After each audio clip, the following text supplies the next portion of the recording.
কারণ আজকে ক্লাস দেওয়ার মূল কারণ হচ্ছে ইউকের মধ্যে শেষ করা, অনেক লেন্দি হয়ে গেছে। হ্যাঁ, অনেক লেন্দি হয়ে গেছে। নেক্সট বুধবারের মধ্যে যেন আমরা শেষ করতে পারি, এর জন্য যেহেতু ডাটা সেভ হয়ে গেছে, অর্ডারের ওই পোর্শনটাও কমপ্লিট হয়ে গেছে। পেপালের ওইটা হয়েছে? হ্যাঁ হ্যাঁ, পেপালটা হয় নাই।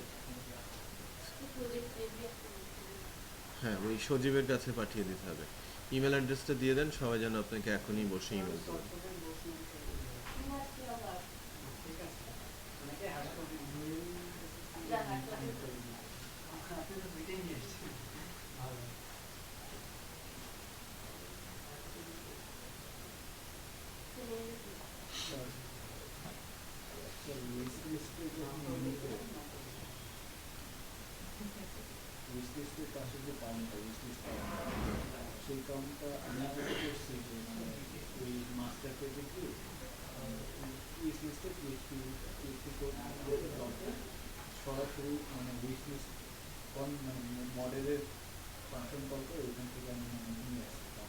হুম, ভিউ থেকেই।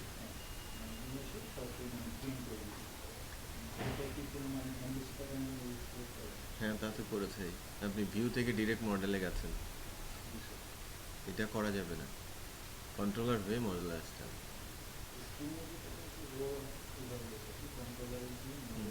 ডেন্ডাটা তুলে এনে ডিসপ্লে করে।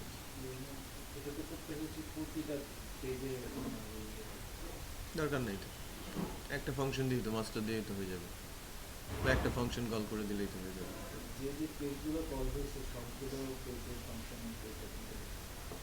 ও আচ্ছা, হ্যাঁ, সেটা করতে হবে।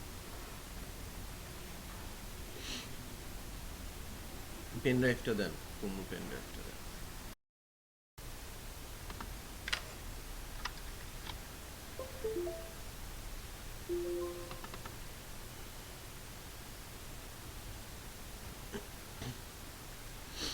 আজকে কততম সেশন?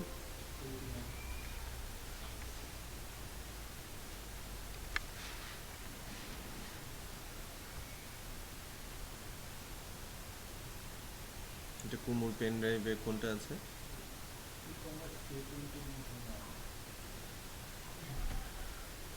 এটা?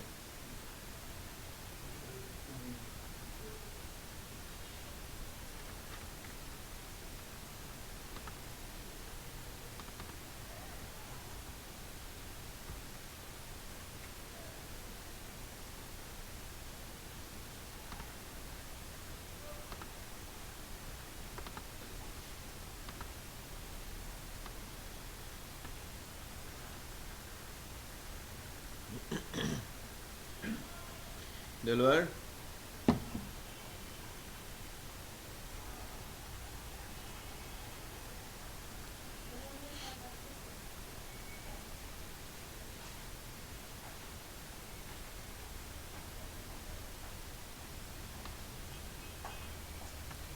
চলো।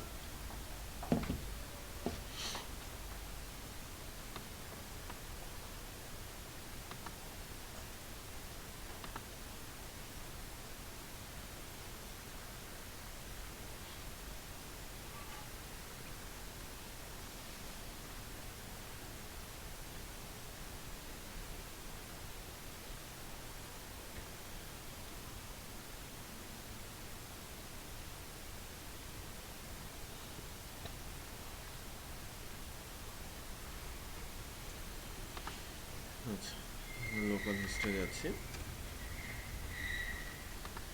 আমাদের প্রজেক্টটা, সোর্স, অ্যাপ্লিকেশন ঠিক আছে। আহ, আমাদের অ্যাডমিনিস্ট্রেটিভ প্যানেলে ই কমার্স ব্যাচ 14-এ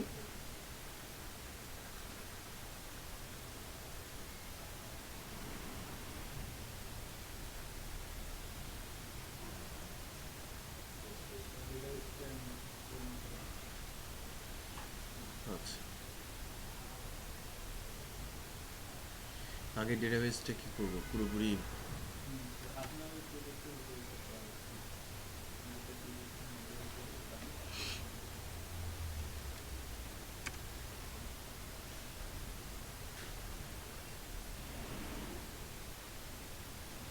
আগে প্রজেক্টের উপরে করা হয়েছিল।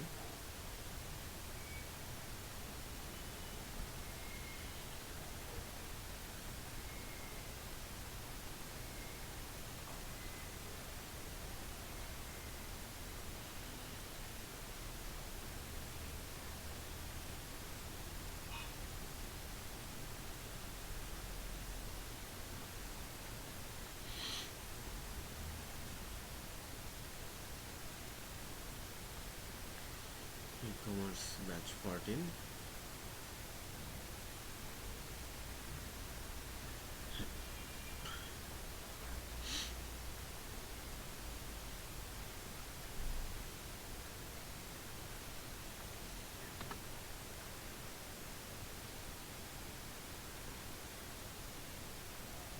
প্রজেক্টের মধ্যে আছে না ডেটাবেসটা?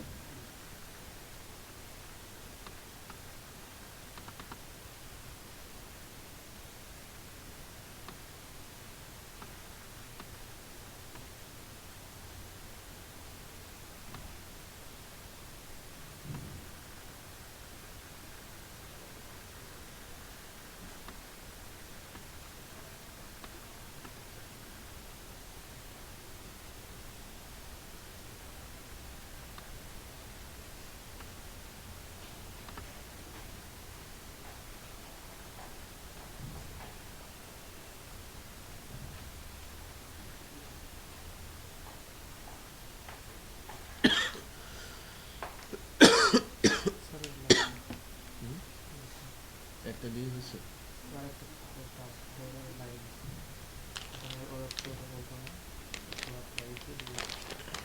হয়ে গেছে, পাইছে।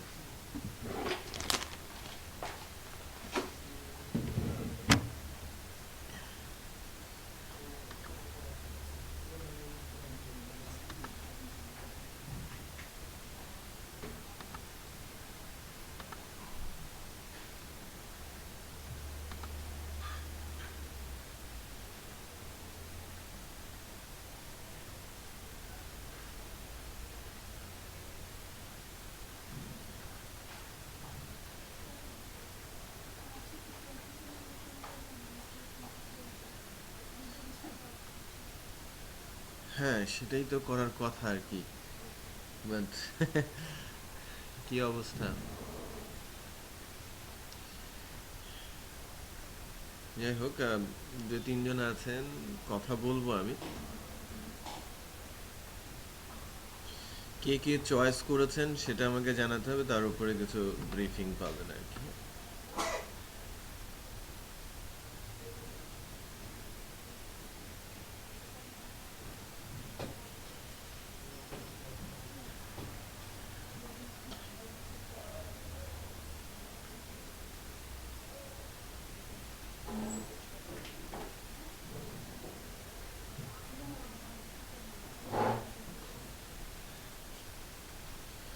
বাকিদের অবস্থা খুব নাজুক, যারা দিয়ে দাও। এটা কি ক্লিয়ার নমিন? ল্যাপটপটা ক্লিয়ার একদম, নতুন উইন্ডোজ।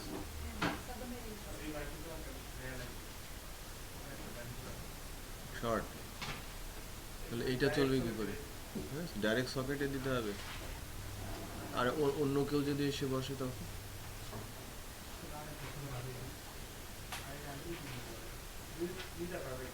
দিতে পারবে? ওখানে কি হচ্ছেই না কোনোভাবে? আল্লাহ,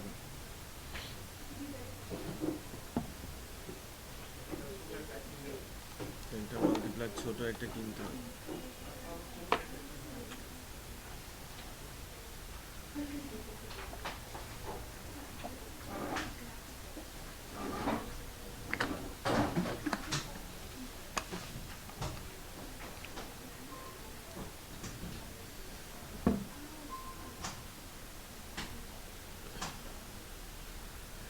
আচ্ছা,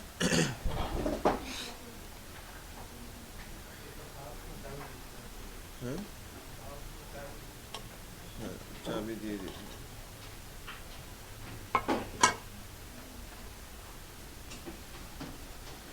উইশ লিস্টটা কোথায়?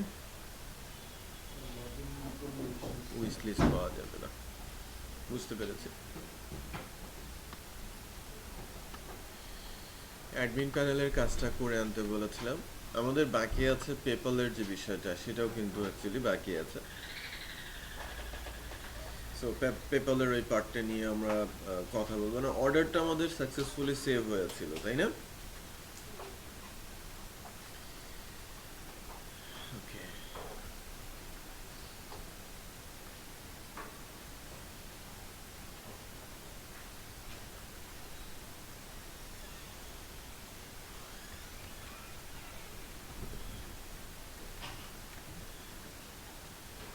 ইউআরএলটা কি অ্যাডমিন না?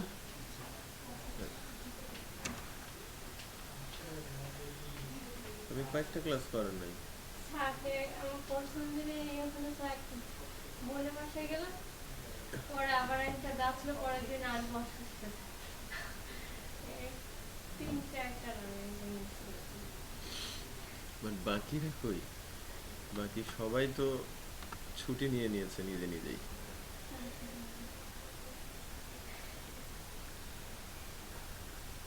পাসওয়ার্ড কি ওর? 1234। তাও যাক, আপনাকে বলে দিয়েছে।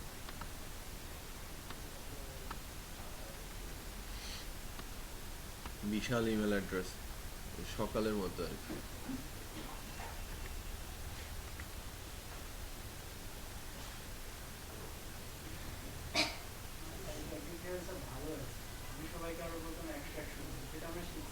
হুম।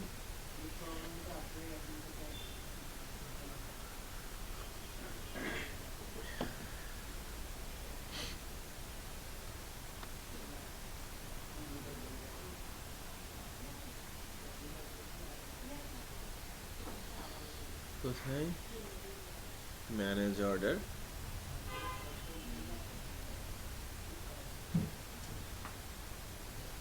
এটা কি? View, view invoice, billing info, shipping info, order info. এটা টেবুলার। হ্যাঁ, এটা টেবিল দিয়ে করতে হবে। টেবিলটা সম্ভবত বর্ডার দেয় নাই। ঠিক আছে, বর্ডার দেয় নাই, নিচে সিগনেচার থাকবে। হ্যাঁ, হয়েছে মোটামুটি। এটা আরো সুন্দর হওয়া চাই। উপরে লোগো থাকবে, নিচে কোম্পানির সিগনেচার থাকবে, এটা টেবুলার ফরম্যাটে থাকবে। হ্যাঁ, বিলিং ইনফো, শিপিং ইনফোটা ঠিক আছে। বাট কান্ট্রি বিডি কেন? এখানে তো বাংলাদেশে আসতে হবে। ডেটাবেজে সেভ হয়েছে ভিডিও, ওইটাই তুলে দেখিয়েছে। হুম, এটা আমি ঠিক করে দেবো। প্রাইসগুলোর সামনে আমাকে বলতে হবে অ্যাকচুয়ালি প্রাইসগুলো কি। যে ভুলগুলো আছে সেটা নিয়ে আমি কথা বলছি। হ্যাঁ, এগুলো অ্যাকচুয়ালি বিডিটিতে আসতে হবে। কিন্তু ভিউ এন্ডের কাজ ছিল ম্যানেজ অর্ডার, ডাউনলোড। আচ্ছা, এইচটিএমএল ফরম্যাটে না, এটা অ্যাকচুয়ালি ডাউনলোডটা হবে অ্যাকচুয়ালি পিডিএফে।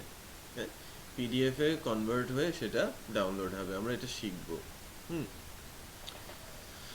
আচ্ছা, আর ডিলেশনের কাজ মোটামুটি এগিয়ে রেখেছে, যেহেতু আমাদের ইনভয়েসের কাজটা করে রেখেছে, ওটাকে পিডিএফ বানাতে আমাদের সময় লাগবে না। বাট ফ্রন্ট এন্ডে যে উইশ লিস্টের কাজটা ছিল সেটা আমি কিন্তু ধরবো না। কেউ যদি উইলিংলি সেটা শিখতে চায়, কুমু করে রেখেছে, সেটা দেখে দেখে শিখে নেবে। হুম, কিভাবে করতে হবে উইশ লিস্টের বিষয়টা, সেটা আমি লাস্ট ক্লাসে আলোচনা করেছিলাম এবং হোমওয়ার্ক দেওয়া ছিল। কুমু করতে পেরেছে, আহমেদ করতে পেরেছে, আপনিও করেছেন? করেন নাই?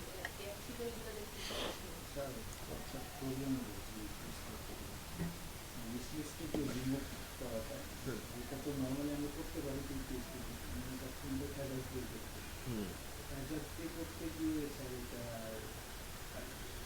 অ্যাজাক্স দিয়ে রিমুভ করতে গেলে ডিসপ্লেটাও অ্যাজাক্স দিয়ে হতে হবে, দেন পসিবল। ভিউ যখন করবেন সেটা অ্যাজাক্স দিয়ে হবে, আদারওয়াইজ রিমুভ আদার হবে না। বুঝতে পেরেছেন? আগে ভিউটা হবে অ্যাজাক্স দিয়ে, দেন রিমুভটাও করবেন আপনি অ্যাজাক্স। কারণ পুরো পেজ অ্যাজাক্স দিয়ে, ওর ভেতরের জায়গাটুকু অ্যাজাক্স দিয়ে দিতে হবে। হ্যাঁ, আপনার এই বডি লোকেশনে ডিসপ্লে করাতে হবে। কোনো একটা ডিভ যার আইডিটা আপনাকে হিট করতে হবে, দেন ওখানে এসে পুশ হবে। না, আগের একটা পেজের ফাংশন থেকে রেসপন্স টেক্সট আসবে, ভিন্ন একটা ফাংশন থেকে, আবার ডিলিট করলে ভিন্ন আরেকটা ফাংশন থেকে আসবে। বুঝতে পেরেছেন? আচ্ছা, সো আমি কতটুকু আপডেট হয়েছে একটু দেখি, যদিও এখানে তেমন কোনো আপডেট আমি দেখতে পাচ্ছি না প্রোডাক্ট ওরিয়েন্টেড। একটু কাট করা যাচ্ছে না। এটা আপনার টার্ম প্রজেক্ট হিসেবে যেটা নিয়েছেন তার চেয়ে এটা বেটার হয়েছে না? এটা অনেক ইজি আপনাদের যে টার্ম প্রজেক্টটা নেওয়া, এটা আপনি আপডেট করে ভালো কিছু নিতে পারেন।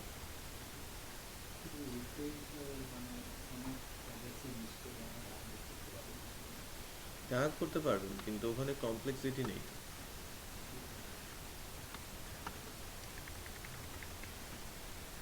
ফ্রুটফুল কিছু করেন। এই যে এখানে উইশ লিস্ট চলে আসছে না? আচ্ছা, আমার একটা কার্টে আছে, আমি একটা প্রোডাক্ট উইশ লিস্টে দিয়ে রাখি। এই যে আমি, হ্যাঁ, ওই উইশ লিস্ট কই আসে নাই তো, মাই উইশ লিস্টের মধ্যে প্রোডাক্ট আসে নাই।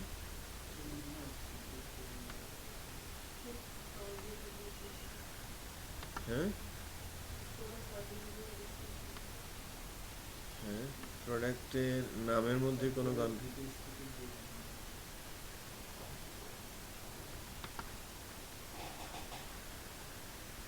বাট উইশ লিস্টে কিন্তু চলে গেছে।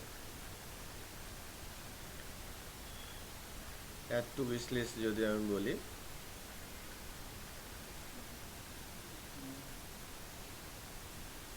this product was already in your wish list.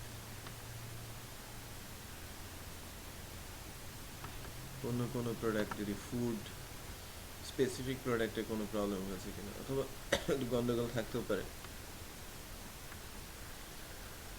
Fish,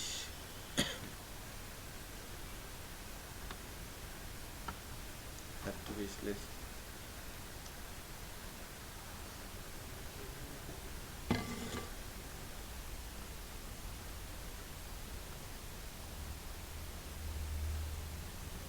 ওখানে কিন্তু আচ্ছা, প্রবলেমটা কি হয়েছে জানেন?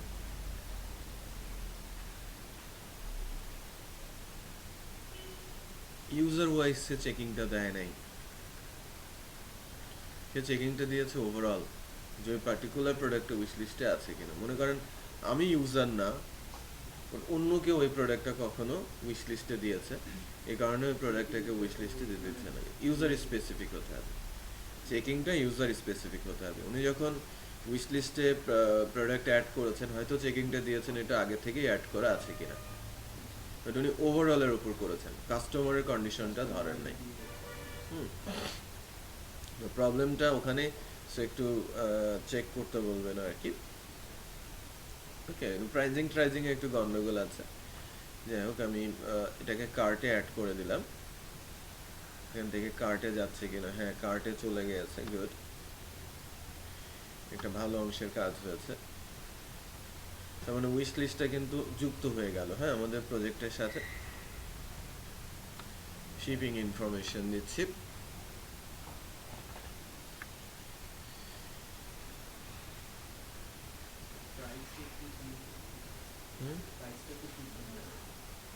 প্রাইসটা বিডিটিতে মেনশন করতে হবে, আপনি যা যে কারেন্সিতে নিচ্ছেন সেই কারেন্সিটা মেনশন করতে হবে। শিপিং দিচ্ছি। টার্গেট আমার পেপ্যাল, হ্যাঁ, টার্গেট হচ্ছে আমার পেপ্যাল। পেমেন্ট গেটওয়ে বা ইন্টারন্যাশনাল পেমেন্ট মুড বা ইন্টারন্যাশনাল পেমেন্ট গেটওয়ে বা অনলাইন পেমেন্ট গেটওয়ে, এই বিষয়গুলো নিয়ে এখন একটু আলোচনায় আসবো আর কি। বাট ইন্টারন্যাশনাল বা অনলাইন পেমেন্ট গেটওয়ে কি, আর কি কি অনলাইন পেমেন্ট গেটওয়ে আছে, এটা একটু আমরা উইকি থেকে বা গুগল থেকে একটু দেখার চেষ্টা করি 5-7 মিনিট। অনলাইন পেমেন্ট গেটওয়ে কি এবং কতগুলো অনলাইন পেমেন্ট গেটওয়ে আছে এবং সেগুলো কি কি।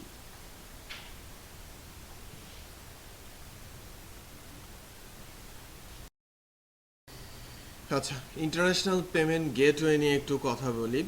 পেমেন্ট গেটওয়ে ইন্টারন্যাশনাল লোকাল দুইটা নিয়েই একটু আলোচনা করার আছে অ্যাকচুয়ালি।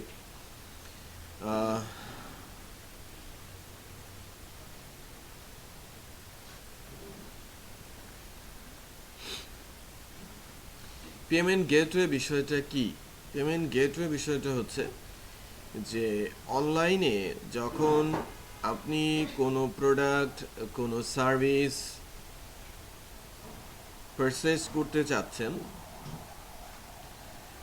পারচেস পিরিয়ডেই আপনি পেমেন্টটা ক্লায়েন্টকে করে দিতে হবে বা করে দিচ্ছেন। ইন্টারনেটে যে মাধ্যম হয়ে কাস্টমারের কাছ থেকে পেমেন্ট মার্চেন্ট রিসিভ করছে, ওই মাধ্যমটাকে বলা হচ্ছে অনলাইন পেমেন্ট গেটওয়ে বা payment method. Online payment method আছে অ্যারাউন্ড 20, মোর দেন 20 বলবো, যেটা ইন্টারন্যাশনাল পেমেন্ট মেথড নর্মালি আমরা বলে থাকি। সো ইন্টারন্যাশনাল পেমেন্ট মেথডগুলোর মধ্যে popular payment method PayPal, authorize.net, GeoTrust, VeriSign, Money Brokers, Google Checkout, Google Wallet, etc. যেগুলো অত্যন্ত জনপ্রিয় সেগুলোর নাম অ্যাকচুয়ালি মনে আছে এবং সেগুলোর নামই আমি বলছিলাম। আবারও বলি, authorize.net, PayPal, GeoTrust, VeriSign, VeriSign,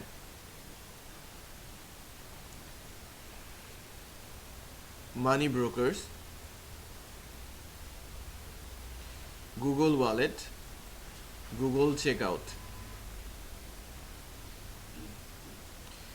এগুলো হচ্ছে আমার রিনাউন্ড পেমেন্ট গেটওয়ে, যেটা ওয়ার্ল্ড ওয়াইড সাপোর্ট করে। আমি মার্চেন্ট ইউএসএর আর আমি কাস্টমার বাংলাদেশের, তারা কোনো একটা পেমেন্ট মেথড দিয়ে রেখেছে অনলাইনে, যার মাধ্যমে আমি তাকে পে করতে পারি। ওকে, ইউএস বেসড কিছু কিছু ওয়েবসাইট আছে কান্ট্রি ওয়াইজ পেমেন্ট গেটওয়েগুলো ডিসপ্লে করে। আমরা যখন ম্যাক্সিমাম ওয়েবসাইটগুলো দেখি, পেমেন্ট মেথডের ওই জায়গাটাতে যেটা দেখা যায় সেটা হচ্ছে authorize.net এর ক্রেডিট কার্ডের অপশনটা আর পেপ্যালের অপশনটা মোস্টলি থাকে।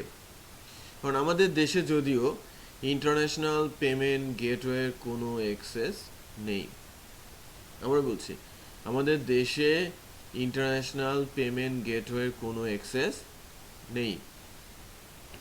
সেই কারণে ইন্টারন্যাশনাল পেমেন্ট গেটওয়েগুলো ইউজ করার মতো স্কোপও আমাদের দেশে খুবই লিমিটেড।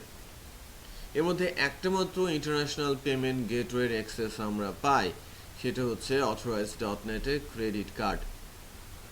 ক্রেডিট কার্ডের মাধ্যমে ইন্টারন্যাশনাল পেমেন্ট করা সম্ভব, বাট অবশ্যই সেটা ইন্টারন্যাশনালি পেয়েবল ক্রেডিট কার্ড হতে হবে। সকল bank international credit card provide করে না। সিলেক্টেড কিছু ব্রাঞ্চ বা ব্যাংক ইন্টারন্যাশনাল ক্রেডিট কার্ড দিয়ে থাকে। এর মধ্যে অন্যতম হচ্ছে স্ট্যান্ডার্ড চার্টার্ড, যারা ফরেন কারেন্সি অ্যাকাউন্টের এগেনস্টে ক্রেডিট কার্ড বা ডেবিট কার্ড দিয়ে থাকে, যার মাধ্যমে আপনারা অনলাইন পেমেন্ট করতে পারেন। বাট ফরেন কারেন্সি অ্যাকাউন্ট করাটা ডিফিকাল্ট।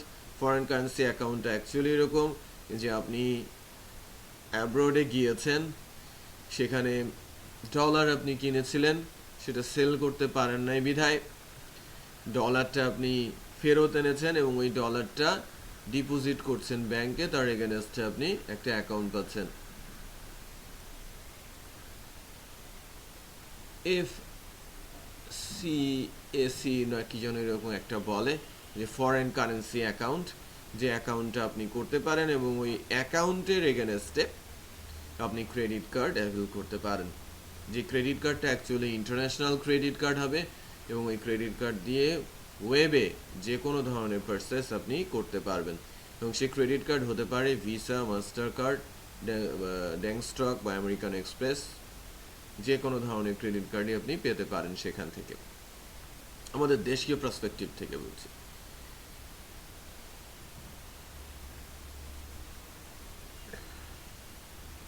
ইউসিবি ব্যাংকে এবং BRAC bank, which is limited service provide করে থাকে ইন্টারন্যাশনাল পেমেন্টের জন্য, কার্ড প্রোভাইড করে তারা, এবং এই কার্ডের লিমিটও খুব কম। সেটেল বিজনেস অথবা কি ভালো চাকরি, অথবা আপনি যদি ব্যাংকে কিছু ডিপোজিট করেন, ওই ডিপোজিটের এগেনস্টে তারা ক্রেডিট কার্ড ইস্যু করে থাকে এবং সেই ক্রেডিট কার্ডের মাধ্যমে আপনি অনলাইন ট্রানজ্যাকশন করাতে পারেন। ইন্টারন্যাশনালি ওই ক্রেডিট কার্ডটা সাপোর্ট করবে। ওকে, বাট আমরা যে কার্ডগুলো পেয়ে থাকি যেগুলো মূলত ডেবিট কার্ড, কিছু ক্রেডিট কার্ডও আপনি ব্যাংকগুলো থেকে পেতে পারেন, বাট সেগুলো কিন্তু internationally supported master visa card না। স্পেসিফিক যে ব্যাংকগুলো বললাম তাদের মাস্টার ভিসা কার্ডগুলো দিয়ে আপনি ইন্টারন্যাশনাল পেমেন্ট করতে পারেন। আমাদের দেশ থেকে শুধুমাত্র এইটাই পসিবল এবং এটা ভ্যালিড। আদারওয়াইজ যে পেমেন্ট মেথডগুলো আছে, পেপাল থেকে শুরু করে যেগুলোর নাম বলেছি, সেখানে অ্যাকাউন্টই করা যায় না। আপনি পেপালে অ্যাকাউন্ট করতে পারেন, বাট অ্যাকাউন্টটা আপনি রান করতে পারবেন না বা অ্যাক্টিভ করতে পারবেন না। অ্যাক্টিভ বলতে আপনি অ্যাকচুয়ালি এটার বেনিফিট নিতে হলে যেটা দরকার আর কি, যে আমাকে কেউ পেমেন্ট করছে, সেই পেমেন্টটা আমি ড্র করে নিব। আপনি হয়তো বাংলাদেশে বসেই ইউএসএ কোনো অ্যাড্রেসের মাধ্যমে অ্যাকাউন্ট খুলে বসতে পারেন, আপনার ফ্রেন্ডের কোনো রিলেটিভের অ্যাড্রেস দিয়ে। বাট যখন অ্যাকাউন্টটা ভেরিফাই হয়ে অ্যাক্টিভ করবে, দ্যাট মিনস আপনাকে ডিপোজিট এবং ক্রেডিট করার অপশনটা ওখানে আপনি যদি পেতে চান, সেক্ষেত্রে একটা ব্যাংক অ্যাকাউন্টের সঙ্গে ওই অ্যাকাউন্টটাকে ট্যাগ করতে হবে। লাইক আপনি কেউ যদি আমাকে পেপালে টাকা পাঠায় আর ওই টাকাটা যদি আমি ড্র করতে চাই, তারা কীভাবে আপনাকে টাকাটা দেবে? কোনো না কোনো একটা ব্যাংক অ্যাকাউন্টের মাধ্যমে। সো অবশ্যই ওই ব্যাংক অ্যাকাউন্টটা তাদের রেঞ্জে থাকতে হবে, তাদের অ্যাপ্রুভড হতে হবে। তারা এখন পর্যন্ত 201টা দেশ কাভার করেছে। 51 বা 52 কান্ট্রি এখন তাদের কাভারেজের বাইরে, এর মধ্যে বাংলাদেশও আছে। অ্যাকচুয়ালি পেপাল 2000 বা তারপর থেকেই, ভুল হবে 2000 বা তারপর থেকেই চেষ্টা করছে বাংলাদেশে আসার, বাট 2010 পর্যন্ত তারা ট্রাই করে গেছে, বাট কোনো না কোনো কারণে তারা রিলেশনটা এস্টাবলিশ করতে পারে নাই গভর্নমেন্টের সাথে। 2012 থেকে উল্টো বাংলাদেশ থেকেই অফার করা হচ্ছে তাদের আসার জন্য, বাট তারা এখন আর ইন্টারেস্টেড না। ওকে, সো ডেফিনেটলি বড় একটা ঘাপলা আছে, যে কারণে তারা আমাদের দেশে আসতে চাচ্ছে না। সবচেয়ে বেশি ট্রানজ্যাকশন, বিশেষ করে আইটি ট্র্যাকের যে ট্রানজ্যাকশনগুলো হয় অনলাইন বেসড, মনে করেন আমাকে ক্লায়েন্ট মান্থলি স্যালারি দেবে, ক্লায়েন্ট প্রজেক্টের পেমেন্ট করবে, ম্যাক্সিমামই তারা প্রিফার করে পেপাল। পেপালের মাধ্যমে ফান্ড ট্রান্সফারটা রিয়েলি ভেরি ইজি, যে কোনো সময় যে কোনো জায়গা থেকে আপনি পেমেন্টটা করে দিতে পারেন। বাট আমাদের দেশের সফটওয়্যার কোম্পানিগুলো ক্লায়েন্টের কাছ থেকে এই সুবিধাটা না থাকার কারণে পেমেন্টটা নিতে অনেক বেগ পেতে হয় ওয়েস্টার্ন ইউনিয়নের মাধ্যমে, অথবা মানি ব্রোকার্সের থার্ড পার্টি ভায়া হয়ে পেমেন্টগুলো রিসিভ করতে হয়। এ কারণে অনেক ক্লায়েন্ট কাজ না দিয়ে বিভিন্ন দেশে চলে যায়, যেমন পেমেন্ট করতে সমস্যা, সো আমি হ্যাসেল নিব না, আমি অন্য কোথাও থেকে সেটা করে নিব। সো এটা একটা বড় একটা ডিসঅ্যাডভান্টেজ, যে কোনো ইন্টারন্যাশনাল পেমেন্ট মেথড নেই যার মাধ্যমে আমাদের দেশে এই ইন্ডাস্ট্রি ওরিয়েন্টেড লোকজন কাস্টমারের কাছ থেকে পেমেন্ট নেবে। ইভেন বড় বড় অর্ডার যেগুলো হয় সেই অর্ডারগুলো এই পেমেন্ট না করতে পারার কারণে কিন্তু ক্যান্সেল হয়ে যায়। সো আমাদেরই ডিসঅ্যাডভান্টেজ বলতে পারেন, আমাদের দেশে কোনো ইন্টারন্যাশনাল পেমেন্ট গেটওয়ে নেই, ভ্যালিড কোনো গেটওয়ে অ্যাকচুয়ালি নেই, শুধুমাত্র অথরাইজড ডটনেটের ক্রেডিট কার্ড ছাড়া, বাট সেটাও কিন্তু খুব লিমিটেড। বাট এখন যে অবস্থা, পেপ্যাল যদি বাংলাদেশে আসে সেক্ষেত্রে উইদিন এ ইয়ার তারা কিন্তু 3 মিলিয়ন অ্যাকাউন্ট হোল্ডার পেয়ে যেতে পারে।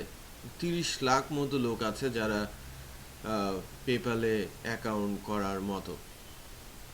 হিউজ অ্যাকচুয়ালি একটা কাভারেজ বলতে পারে, এবং তাদেরও বড় একটা বেনিফিটের বিষয়। বাট ডেফিনেটলি কোনো একটা জায়গায় মিসআন্ডারস্ট্যান্ডিংয়ের কারণে আমাদের দেশের সাথে তারা ট্যাগ হচ্ছে না।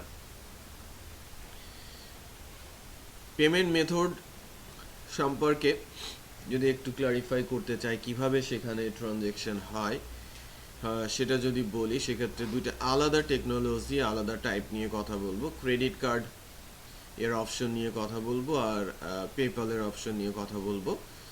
পেপ্যালের ব্যাকগ্রাউন্ড থিওরি এবং ক্রেডিট কার্ডের ব্যাকগ্রাউন্ড থিওরি নিয়ে কথা বলবো। বাট আদার্স যে পেমেন্ট গেটওয়েগুলো আছে সেগুলো আমাদের সাবকন্টিনেন্টে বা আমাদের দেশে যে সফটওয়্যারগুলো তৈরি হচ্ছে বাইরের দেশের জন্য, সেখানে হয়তো আপনাকে ইন্টিগ্রেট করতে হতে পারে, যে এপিআইগুলো ইন্টিগ্রেট করাটা অ্যাকচুয়ালি রিয়েলি ভেরি ইজি। সব কিছু সেটেল করাই থাকে সফটওয়্যারের সঙ্গে, শুধু তাদের এপিআইটি ইন্টিগ্রেট করে দিতে হয়। আমরাও আজকে পেপ্যালের একটা এপিআই কিভাবে আমাদের সাইটে ইন্টিগ্রেট করব সেটা দেখব। অ্যাকচুয়ালি জাস্ট একটা ভিউ ফাইলে রেখে সেটাকে লোড করে দেওয়াটা এবং নির্দিষ্ট প্রসেস অনুযায়ী ডাটা দেওয়াটাই আমাদের জন্য ইম্পর্টেন্ট। তো এখন আমরা একটু শুনি।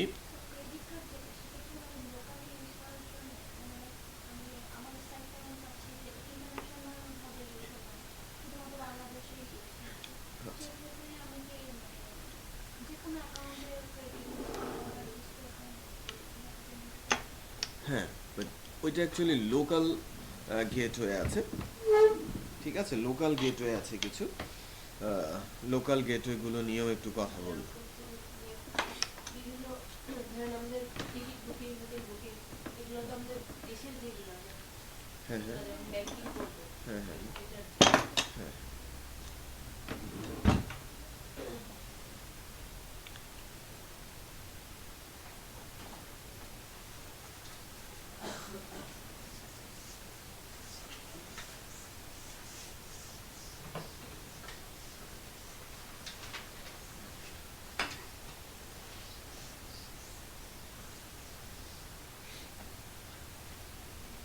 আমাদের দেশে লোকাল গেটওয়ে আছে, এটা লোকাল ক্রেডিট কার্ড যেগুলো সেগুলো সাপোর্ট করে, লাইক ডিবিবিএল, ব্র্যাক, যে মাস্টার কার্ডগুলো দেয় সেই কার্ডগুলোর মাধ্যমে, যে নেক্সাস কার্ডগুলো নেয় সেগুলোর মাধ্যমে পেমেন্ট করা যায়। লোকাল গেটওয়েগুলোর মধ্যে অন্যতম হচ্ছে SSL commerce, pay point, pay point আছে, সূর্যমুখী আছে, পেইচা আছে, যারা অ্যাকচুয়ালি আমাদের লোকাল মার্কেটে কাজ করছে। অ্যাকচুয়ালি যেটা করেছে এসএসএল ওয়ারলেস বা এসএসএল কমার্স, তারা অ্যাকচুয়ালি একটা সার্ভিস কিনেছে ডিবিবিএল এবং ব্র্যাক ব্যাংকের কাছে থেকে। কারণ ডিবিবিএল এবং ব্র্যাক ব্যাংকের এপিআই যদি কেউ মেনটেন করে তাহলে আমাদের দেশে অলমোস্ট সকল ব্যাংকের কার্ড অ্যাক্সেস পেয়ে যায়। ওকে, ঠিক আছে। কারণ আপনারা একটু ভালো করে খেয়াল করে দেখবেন যে আপনি স্পেসিফিক ব্যাংকের বুথ থেকে টাকা তুলতে পারেন, আবার ডাচের বুথ থেকেও আপনি কিন্তু অন্যান্য ব্যাংকের টাকা তুলতে পারেন, তাদের ভেতরে একটা আন্ডারস্ট্যান্ডিং আছে। সো এপিআইটা যখন নেওয়া হয়েছে ডাচের কাছ থেকে, তখন অ্যাকচুয়ালি অনেকগুলো ব্যাংক অ্যাকাউন্ট কভারেজ হয়েছে। তারা যেটা করছে যে ডাচ বাংলা ব্যাংক এবং ব্র্যাক ব্যাংকের মাধ্যমে একটা কমিউনিকেশন এস্টাবলিশ করে কোডের মাধ্যমে তাদের সার্ভার অ্যাক্সেস করেছে এবং সার্ভার অ্যাক্সেস করে ওই কার্ডগুলো দিয়ে পেমেন্টের ব্যবস্থা করেছে লোকাল নেটওয়ার্কে, আমাদের দেশীয় নেটওয়ার্কের মতো। আমাদের দেশীয় ব্যাংকগুলো যে কার্ডগুলো দিচ্ছে সেই কার্ডগুলোই সেখানে অ্যালাউড। অ্যাকচুয়ালি ইন্টারন্যাশনাল পেমেন্ট গেটওয়েগুলো সেম প্রসেসেই চলে, যদিও ইন্টারন্যাশনাল পেমেন্ট গেটওয়েগুলোর নিজস্ব সার্ভার থাকে, বাট আমাদের দেশের লোকাল যে গেটওয়েগুলো আছে সেই গেটওয়েগুলোর নিজস্ব কোনো সার্ভার নেই, তারা ব্যাংক সার্ভার ইউজ করে।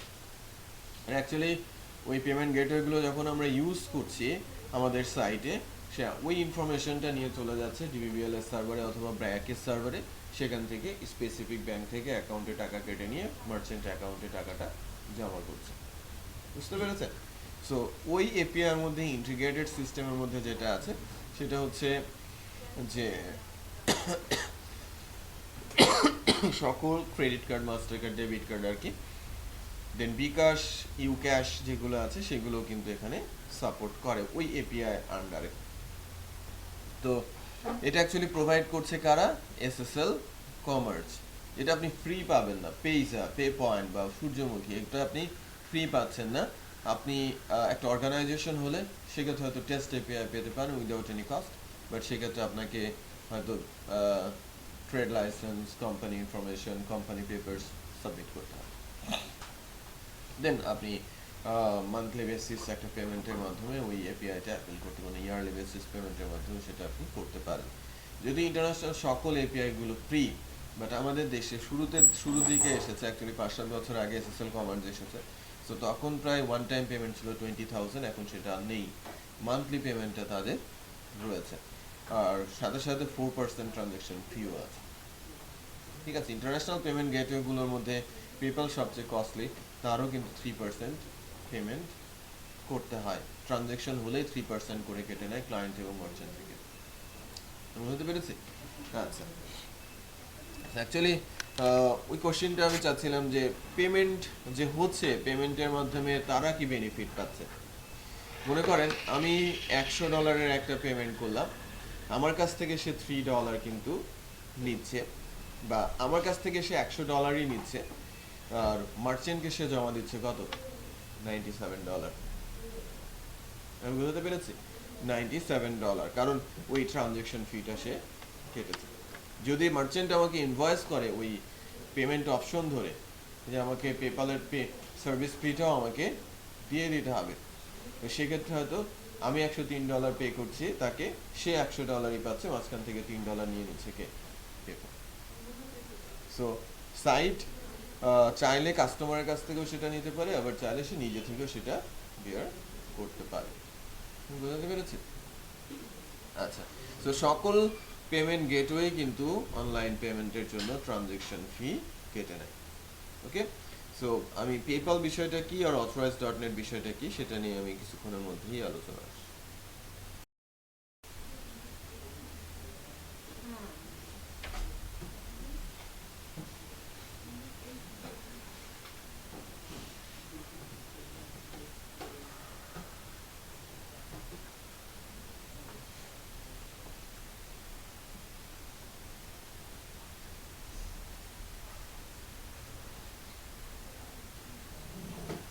অথনেট নরমালি এটাকে আমরা বলি, বা authorize.net বলি আর কি। হ্যাঁ, অথনেট আর authorize.net, এটা অ্যাকচুয়ালি এটা ইন্টারন্যাশনাল সিস্টেম, সার্ভার মেইনটেইন করে authorize.net।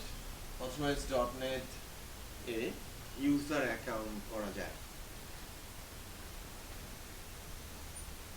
এবং সেটা শুধু হয়ে থাকে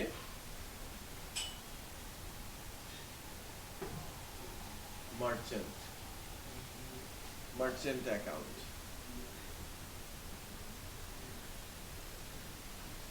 মানে সিস্টেম সাইট authorize.net বা অথনেট, তো আমরা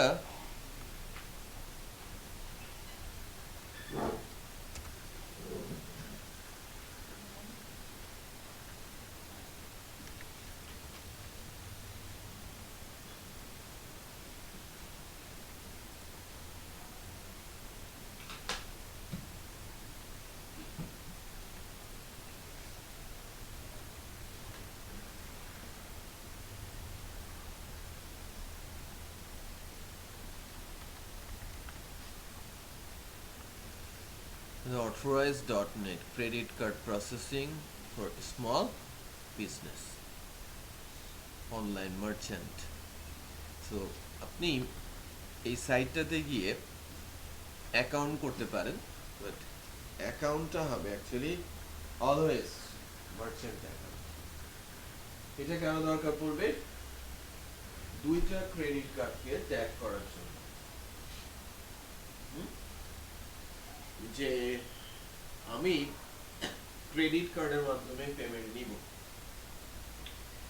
সো কারো কাছ থেকে যখন পেমেন্ট নিতে হবে, কার কাছে পেমেন্ট দিতে হবে সেটাও কিন্তু এখানে ইম্পর্টেন্ট।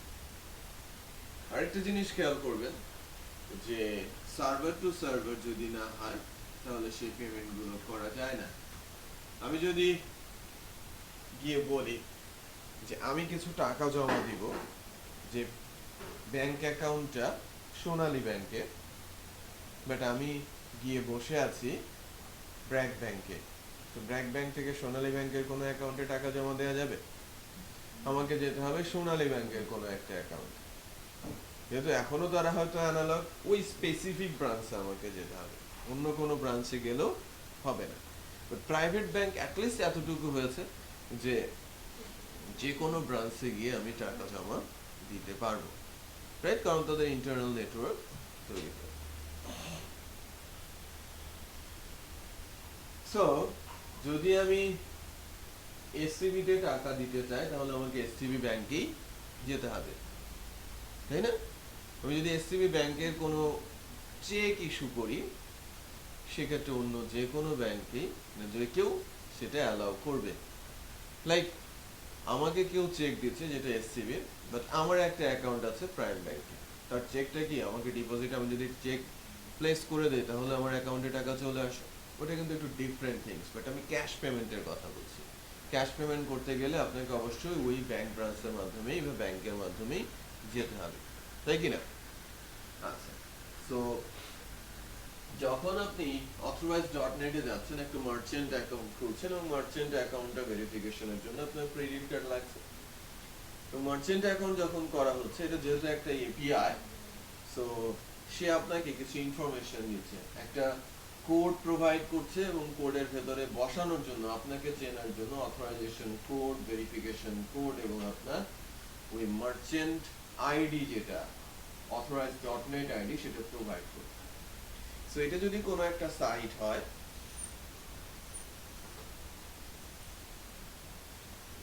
ঠিক আছে, কোনো একটা সাইট হয়, এটা একটা সাইট যার মাধ্যমে পেমেন্ট আসবে। আপনি মনে করেন এখানে সিসি নাম্বার দিচ্ছেন, মানে ক্রেডিট কার্ডের নাম্বার দিচ্ছেন। সো উপরে ক্রেডিট কার্ড নেম দিয়েছেন, ক্রেডিট কার্ডের নাম্বার দিয়েছেন, এক্সপায়ার দিয়েছেন, কার্ড টাইপ আপনি সিলেক্ট করেছেন, ভিসা মাস্টার কার্ড সিলেক্ট করেছেন, উপরে সেটা করতে হয় CVV2 নাম্বার আপনি প্রোভাইড করছেন, যে ইনফরমেশন গুলো মূলত দিতে হয়। এটা দেওয়ার পর যখন আপনি হিট করলেন, এই পেজের বিহাইন্ডে আপনাকে যখন সে অর্ডারটা মনে করেন সেভ করলো, তারপর এখানে একটা প্যাকেট তৈরি করবে। প্যাকেটটা হচ্ছে যে এই ইনফরমেশনটা হচ্ছে কাস্টমার, আর পেছনে থাকবে কি, ফর্মের ভেতরে বিহাইন্ডে থাকবে কি, মার্চেন্ট অ্যাকাউন্ট। আমি যখন authorize.net এ অ্যাকাউন্ট করেছি, মার্চেন্ট অ্যাকাউন্টে authorize.net আমাকে অথরাইজেশন কি দিয়েছে, আমার একটা আইডি আছে সেটা দিয়েছে, পাসওয়ার্ড আছে সেটা দিয়েছে, তো সেটা আমি পাঠিয়েছি ফর্মের বিহাইন্ডে।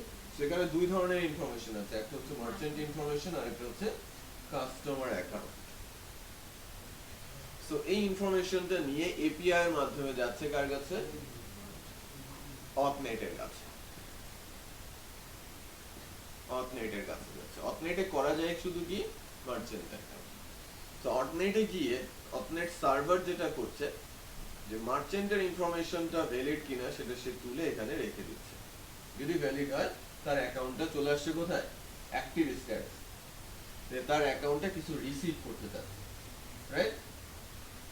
নাও যখন এখান থেকে দুইটা ইনফরমেশন আছে, মার্চেন্টকে সিলেক্ট করার পর যে মার্চেন্ট ইনফরমেশনের মধ্যে যদি কোনো অ্যাবনরমাল কেস থাকে, ইনভ্যালিড কোনো ইস্যু থাকে, সরাসরি সে সাইটে পাঠিয়ে দেবে। মার্চেন্টই ভ্যালিড পাচ্ছে না, রাইট? সো সে অর্ডার ক্যান্সেল করে, মানে প্রসেসিং এন্ড করে দেবে, প্রসেসটাকে এন্ড করে দেবে। বাট আমি যখন একটা অ্যাপ্লিকেশন ডেভেলপ করব, ডেফিনেটলি এখানে টেস্ট ক্রস টেস্ট হবে এবং ইনফরমেশনটা আমি ভ্যালিডি দিব। সে এন্ড থেকে ইনভ্যালিড রিটার্ন আসাটা খুব কমই হয়। বাট মার্চেন্টকে যখন এখান থেকে সিলেক্ট হলো, কাস্টমার ইনফরমেশন নিয়ে সে কি করবে? কাস্টমার ইনফরমেশন তো তার কাছে নেই, রাইট? সো এই অপনেটটা কানেক্টেড আছে ইন্টারন্যাশনাল ক্রেডিট কার্ড সার্ভারের সাথে। ইন্টারন্যাশনাল ক্রেডিট কার্ড সার্ভার আছে ইউকে তে, যেখানে সকল ইন্টারন্যাশনাল কার্ডের ডেটাবেজ আছে। ওকে, সকল ইন্টারন্যাশনাল কার্ডের ডেটাবেজ আছে, লাইক কয়েক মিলিয়ন ক্রেডিট কার্ড আছে। সো কয়েক মিলিয়ন ক্রেডিট কার্ড ইনফরমেশন তাদের ডেটাবেজে আছে। আমাকে মনে করেন সে ফাইন্ড করেছে দিস কার্ড, রাইট? সার্ভারে গিয়ে কাস্টমারের কার্ডটাকে সে খুঁজে পেল, যদি খুঁজে না পায় ব্যাক করবে এবং এরর মেসেজ থ্রো করবে, যেমন ক্রেডিট কার্ড নাম্বারটা কি ইন্ডিয়ান। যদি ক্রেডিট কার্ড পায়, সো ক্রেডিট কার্ডের নাম্বার প্যাটার্ন দেখেই এবং ওই সার্ভার ইনফরমেশন থেকেই জেনে যায় যে ওই ক্রেডিট কার্ডটা কোন দেশের, রাইট? সো সেটাকে প্রোভাইড করে কান্ট্রি ব্যাংক সার্ভারে।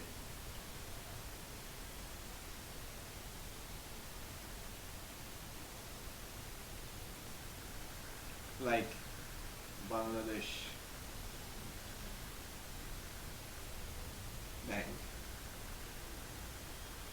সো ওই ক্রেডিট কার্ডটা সে বুঝতে পেরেছে এটা কোথাকার, বাংলাদেশে। সো বাংলাদেশ সার্ভারের কাছে পাঠায়, ব্যাংক সার্ভারের কাছে। কারণ বাংলাদেশ ব্যাংকে ক্রেডিট কার্ডের ইনফরমেশন জানে না যেটা আমাদের দেশ থেকে যাচ্ছে। ডেফিনেটলি প্রত্যেকটা ক্রেডিট কার্ডের ইনফরমেশন তার সার্ভারে আছে, সেন্ট্রাল সার্ভারে যাবে। কারণ অপনেট সরাসরি যাবে ইন্টারন্যাশনাল ক্রেডিট কার্ডের কাছে, আর ইন্টারন্যাশনাল সার্ভার অলওয়েজ কমিউনিকেট করবে সেন্ট্রাল সার্ভারের সাথে। স্পেসিফিক ব্যাংকের সাথে তারা কখনোই কথা বলে না, থ্রু আসে কি হয়ে central server bank. So central server কিন্তু স্পেসিফিক কার্ডটাকে সেগমেন্ট করে কোন ব্যাংকের, সে ব্যাংক সার্ভারে পাঠিয়ে দেবে। ওই কার্ডটা কোন ব্যাংকের সে সার্ভারে পাঠাবে, এবং ওই ব্যাংক সার্ভার যখন অ্যালাউ করবে যে লাইক ক্রেডিট কার্ডটা ভ্যালিড, ক্রেডিটও সবকিছু আছে, সো এখান থেকে ক্রেডিট কেটে নেবে। বাংলাদেশ ব্যাংক ভায়া হয়ে জানবে যে কত টাকা কাটা পড়েছে ওই ক্রেডিট কার্ড থেকে, তার মানে বাংলাদেশেরও জানা থাকলো, মানে ব্যাংকেরও জানা থাকলো যে কত টাকা কেটে গেল। ইন্টারন্যাশনাল ক্রেডিট কার্ডও জানলো যে কোথা থেকে ট্রানজাকশনটা হলো, এবং authorized.net যে অ্যামাউন্টটা এখান থেকে কাটার কথা ছিল সেটা কেটে নিয়ে গেছে এবং সে ওটাকে প্লেস করে দিয়েছে, নিজের চার্জটা কেটে রেখে প্লেস করেছে কোথায়, বুঝতে পেরেছেন?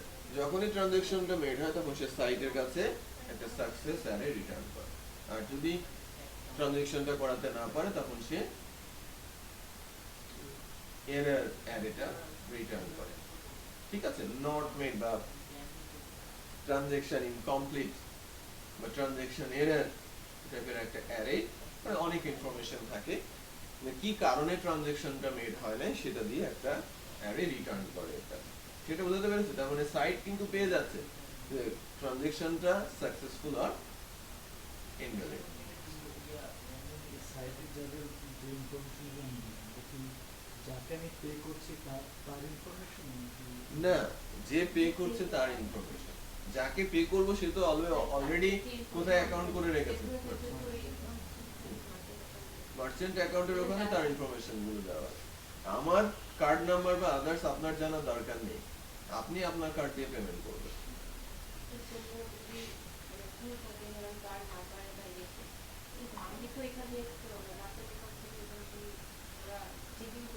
হ্যাঁ, আপনি যখন কার্ড নাম্বার দেবেন কার্ডের প্যাটার্ন তারা চেক করে দেবে। ঠিক আছে, কার্ডের প্যাটার্ন স্পেসিফিক কার্ডের এগেইনস্টে কি, মানে কার্ডের টাইপ অনুযায়ী কার্ড নাম্বার গুলো কি হবে। হ্যাঁ, এখান থেকে চেক হবে, অ্যাকচুয়ালি ভ্যালিড কিনা। এখান থেকে এসে বলে দেবে যে ফরম্যাটটা ঠিক আছে কিনা, আমরা যেরকম বলে দেই যে ইমেল অ্যাড্রেসটা ঠিক আছে কিনা, হ্যাঁ ক্লায়েন্ট এন্ডে। বাট মূলত নাম্বারটা চেক হবে কোথায় গিয়ে, এখান থেকে ইন্টারন্যাশনাল সিসিএস। আমরা কি বুঝতে পেরেছি বিষয়টা যে authorized.net এ কিভাবে ট্রানজাকশনটা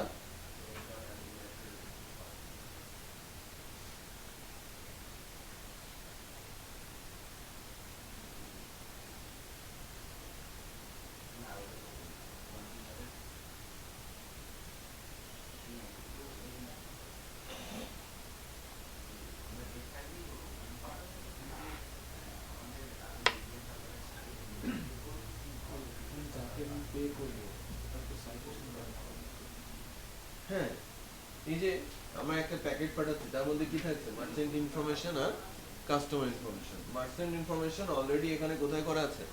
authorize.net এ করা আছে। তার total information, credit card information, everything দেওয়া আছে। authorize.net তাকে প্রোভাইড করেছে কিছু ইনফরমেশন লাইক অথরাইজেশন। হ্যাঁ, অথরাইজেশন কি সাইটের সঙ্গে লিংক করা থাকবে না। এখানে মার্চেন্টের কিছু স্পেসিফিক ইনফরমেশন, যে লাইক আমি যে ফর্মটা সাবমিট করব, এটা তো কাস্টমারের টোটাল ইনফরমেশন যাবে, বাট বিহাইন্ড থেকে লাইক তিনটা ফর্ম ইনফরমেশন যাবে। আমরা যখন প্রথমের দিকে 2008-9 এর দিকে authorize.net ইমপ্লিমেন্ট করেছি, তখন যেটা ছিল এটা হচ্ছে অথরাইজেশন। অথ কি বলা হয়? লম্বা একটি স্ট্রিং, যেটা unique. Authorization auth ID, auth password. আমি যখন authorize.net এ অ্যাকাউন্ট করব এবং সেটা অ্যাক্টিভ করব, এই তিনটে ইনফরমেশন সে আমাকে প্রোভাইড করবে, এবং এই তিনটে ইনফরমেশন আমার এই ফর্মের বিহাইন্ডে হিডেন অবস্থায় থাকে। বুঝতে পেরেছেন? এবং একটা নির্দিষ্ট ইউআরএল এর এগেইনস্টে এই অ্যারেটা পাস করতে হবে তার কাছে। সো এই তিনটে ইনফরমেশন থেকে সে আমাকে চিনে যাবে, কারণ আমি তো আগে অ্যাকাউন্ট করেছি কোথায়? অথনেটে, যেটা আমার খোলা আছে, রাইট? দেন না সে আমাকে ইনফরমেশন গুলো প্রোভাইড করেছে, রাইট? অথনেট ছাড়া আমি কারো কাছ থেকে পেমেন্ট নিতে পারবো না। অথনেটে টাকাটা জমা পড়বে কোথায়? এসে আবার অথের অ্যাকাউন্টেই। সেখান থেকে আমি আমার ব্যাংক অ্যাকাউন্টে কি করে নিব? ডিপোজিট করে নিব। বুঝতে পেরেছেন? কারণ অথনেট কিছু সময়ের জন্য টাকাটা ধরে রাখবে। যদি আপনি ফ্রডিং করেন, 72 আওয়ার্স নরমালি ধরে রাখে টাকাটা, আপনাকে উইথড্র করতে দেবে না। তারপরে যদি কোনো ক্লেম না আসে ক্রেডিট কার্ডের কাছ থেকে, সে আপনাকে ছেড়ে দেয়। সকল ইন্টারন্যাশনাল গেটওয়ে গুলো মানে মিনিমাম 72 আওয়ার্স টাকাটা ধরে রাখে। ওকে, বুঝতে পেরেছেন এবার?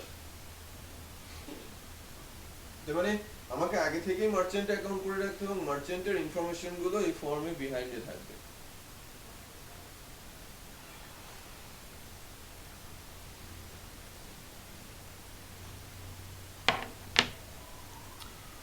সো authorize.net সম্পর্কে কোনো কোশ্চেন নেই?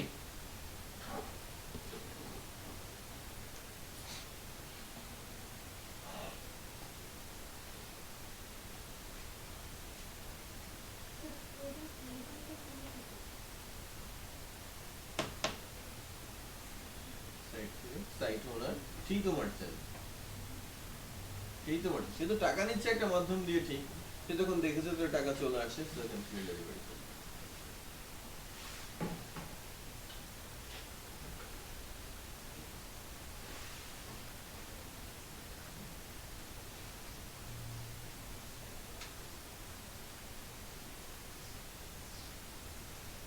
কোশ্চেন আছে কারো? এটা background logic process for authorize.net।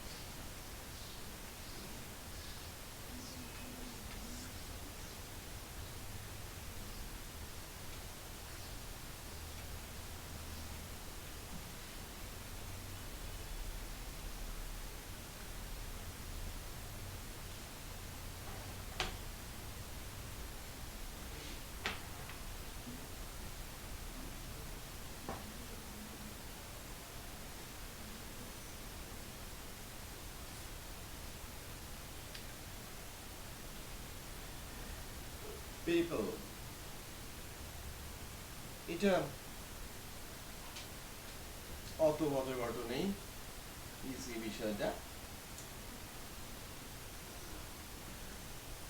PayPal একটা সাইট, একটা ব্যাংক।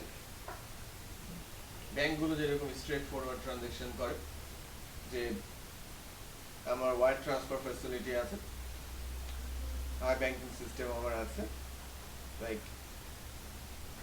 HSBC or SCB তে আমার অ্যাকাউন্ট আছে।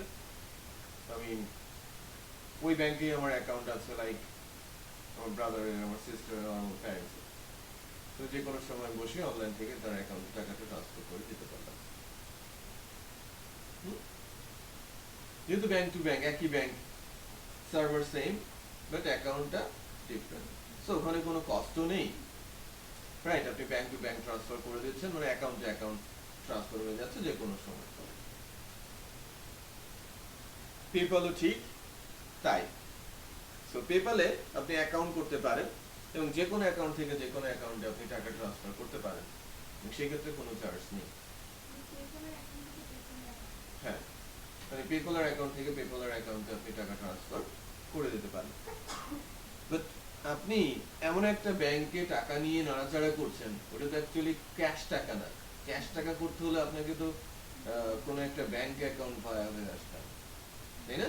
আমি চাইলে ব্যাংক অ্যাকাউন্ট করতে পারি, কিছুক্ষণ আগে যেটা আমি বলছিলাম যে আমি পেপ্যালের অ্যাকাউন্ট করতে পারি বাংলাদেশে বসেই ভিন্ন অ্যাড্রেস দিয়ে, আমার অ্যাকাউন্টে অ্যাক্টিভ হবে, বাট আমি অ্যাকাউন্টে রানিং করতে পারবো না, আমি অ্যাকাউন্টে ইউজ করতে পারবো না যতক্ষণ না আমি টাকা ডিপোজিট করতে পারছি। আমাকে কেউ টাকা দিল, বাট এই টাকাটা আমি উইথড্র করবো কি করে? উইথড্র করার জন্য এটাকে একটা ব্যাংকের সঙ্গে ট্যাগ করতে হবে, একটা ব্যাংকের একটা অ্যাকাউন্টের সঙ্গে ট্যাগ করতে হবে যে অ্যাকাউন্টের ওনার কি আমি। সেটা বলতে পেরেছি? সো অ্যাকাউন্টের ওনার হয়ে যখন আমি ব্যাংকে টাকা ডিপোজিট করতে যাব, অথবা আমি আমাকে কেউ টাকা দিচ্ছে না, আমি আমার ব্যাংকে টাকা রেখে পেপ্যালে ক্রেডিট করব, এই ক্রেডিট দিয়ে আমি কিছু কিনবো। কারণ পেপ্যাল অলমোস্ট সকল জায়গাতেই সাপোর্ট করে প্রসেসিং এর ক্ষেত্রে, যে কোনো কিছু প্রসেসের ক্ষেত্রে আমার যে কোনো জায়গাতেই পেপ্যালের সাপোর্ট আছে। সো আমি ইন্টারন্যাশনাল কোনো প্রোডাক্ট বা সার্ভিস নিতে চাচ্ছি, সো আমি ক্রেডিট করতে চাচ্ছি, ক্রেডিট করে সার্ভিসটা কিনতে চাচ্ছি, বাট সেক্ষেত্রেও তো আমার ব্যাংকের দরকার পড়বে, তাই না? আমি তো পেপ্যালে গিয়ে টাকাটা জমা দিয়ে আসতে পারবো, হেড অফিস তো এই ইয়াতে ওয়াশিংটন, পারবো টাকা জমা দিয়ে আসতে? টাকা জমা দিয়ে আসতে পারবো না। সো কোনো একটা মাধ্যম হয়ে তার কাছে টাকাটা যেতে হবে, অ্যাকচুয়ালি মাধ্যমটা কি ব্যাংক। পেপ্যাল অলওয়েজ যে রিলেশনটা এস্টাবলিশ করে কান্ট্রির সাথে, অবশ্যই সেটা তার সেন্ট্রাল ব্যাংকের মাধ্যমে। পেপ্যাল যদি বাংলাদেশে ঢুকতে চায়, কার মাধ্যম হয়ে ঢুকবে? বাংলাদেশ ব্যাংক। ওখানে একটা সার্ভার এস্টাবলিশ করবে তারা, ইন অ্যান্ড আউট সকল ইনফরমেশন বাংলাদেশ ব্যাংক জানবে। ওকে, তো পেপ্যালে যখন আমি অ্যাকাউন্ট করব, সেই ইনফরমেশনটা হয়তো তারা জানছে না, বাট আমি যখন কোনো একটা ব্যাংক অ্যাকাউন্টের সঙ্গে ওই পেপ্যালের অ্যাকাউন্টটাকে ট্যাগ করে দিচ্ছে, তখন কিন্তু বাংলাদেশ ব্যাংক সরাসরি জেনে যাবে। আমি বুঝতে পেরেছি? আবার পেপ্যাল যদি বাংলাদেশে আসে, আমি একটা এক্সাম্পল বলছি, যদি বাংলাদেশে আসে, লাইক এটা হচ্ছে পেপ্যাল সার্ভার, এখানে দুই ধরনের অ্যাকাউন্ট করা যায়, মার্চেন্ট বা বিজনেস আর কাস্টমার। আমি এখন অ্যাকাউন্ট করেছি, আমি বাংলাদেশে প্রচুর ব্যাংক আছে, এর মধ্যে আমি এসসিবির অ্যাকাউন্ট হোল্ডার, ঠিক আছে? আমি এটাকে বলছি এসসিবি সার্ভার, এসসিবি সার্ভার। কারণ আমি যখন কোনো একটা কাস্টমার অ্যাকাউন্ট করেছি অথবা কোনো একটা মার্চেন্ট বা বিজনেস অ্যাকাউন্ট করেছি, দুইটাতেই কি আমি যদি কোনো কিছু পারচেজ করতে চাই পারবো, বাট আমি যদি টাকা রিসিভ করতে পারি, পেমেন্ট কেউ আমাকে করবে, ট্রান্সফার না, যে কেউ যে কোনো অ্যাকাউন্টে যে কেউ টাকা ফান্ড ট্রান্সফার করতে পারে, বাট কোনো অ্যামাউন্ট রিসিভ করতে যাচ্ছে, তাহলে সেক্ষেত্রে চলে আসছে কি যে সার্ভিস সেল দেন পেমেন্ট, এক্ষেত্রে করতে হয় কি মার্চেন্ট অ্যাকাউন্ট আর বিজনেস অ্যাকাউন্ট। বুঝতে পারছেন? আমি যখন বিজনেস করতে চাচ্ছি, দুই ধরনের কাস্টমার অ্যাকাউন্ট দিয়ে আমি বিজনেস করতে পারবো না। কাস্টমার অ্যাকাউন্ট দিয়ে আমি টাকা রিসিভ করতে পারবো, সে পেপ্যাল থেকে পেপ্যালে টাকা ট্রান্সফার করছে, ওই টাকা আমি রিসিভ করতে পারবো, অথবা আমি পেপ্যাল থেকে কাউকে টাকা দিতে পারছি, অথবা কোনো একটা সার্ভিস কিনতে পারছি, অথবা কোনো একটা প্রোডাক্ট কিনতে পারছি, সবই করতে পারবো কাস্টমার অ্যাকাউন্টে। বাট আমি টাকা যদি রিসিভ করতে চাই, যে কোনো একটা এপিআই মাধ্যমে আমার কাছে টাকা আসবে, কেউ একজন পেপ্যাল অ্যাকাউন্ট হোল্ডার কোনো একটা সার্ভিস আমার কাছ থেকে কিনবে, সে আমাকে টাকা দেবে, তখন মার্চেন্ট অ্যাকাউন্ট। সেটা বোঝা গেছে যে আমি যদি বিজনেস করতে চাই, আমার অ্যাকাউন্ট হতে হবে কি মার্চেন্ট আর বিজনেস। আর যদি শুধু আমি পেপ্যাল ইউজ করে ট্রানজাকশন করাতে চাই, পারচেজ করতে চাই, সার্ভিস কিনতে চাই, তখন কাস্টমার অ্যাকাউন্ট। আচ্ছা, সো আমরা যখন মোবাইলে কথা বলতে চাই, মোবাইল এবং সিম কিনলে কি কথা বলা যায়? ক্রেডিট করতে হয় না?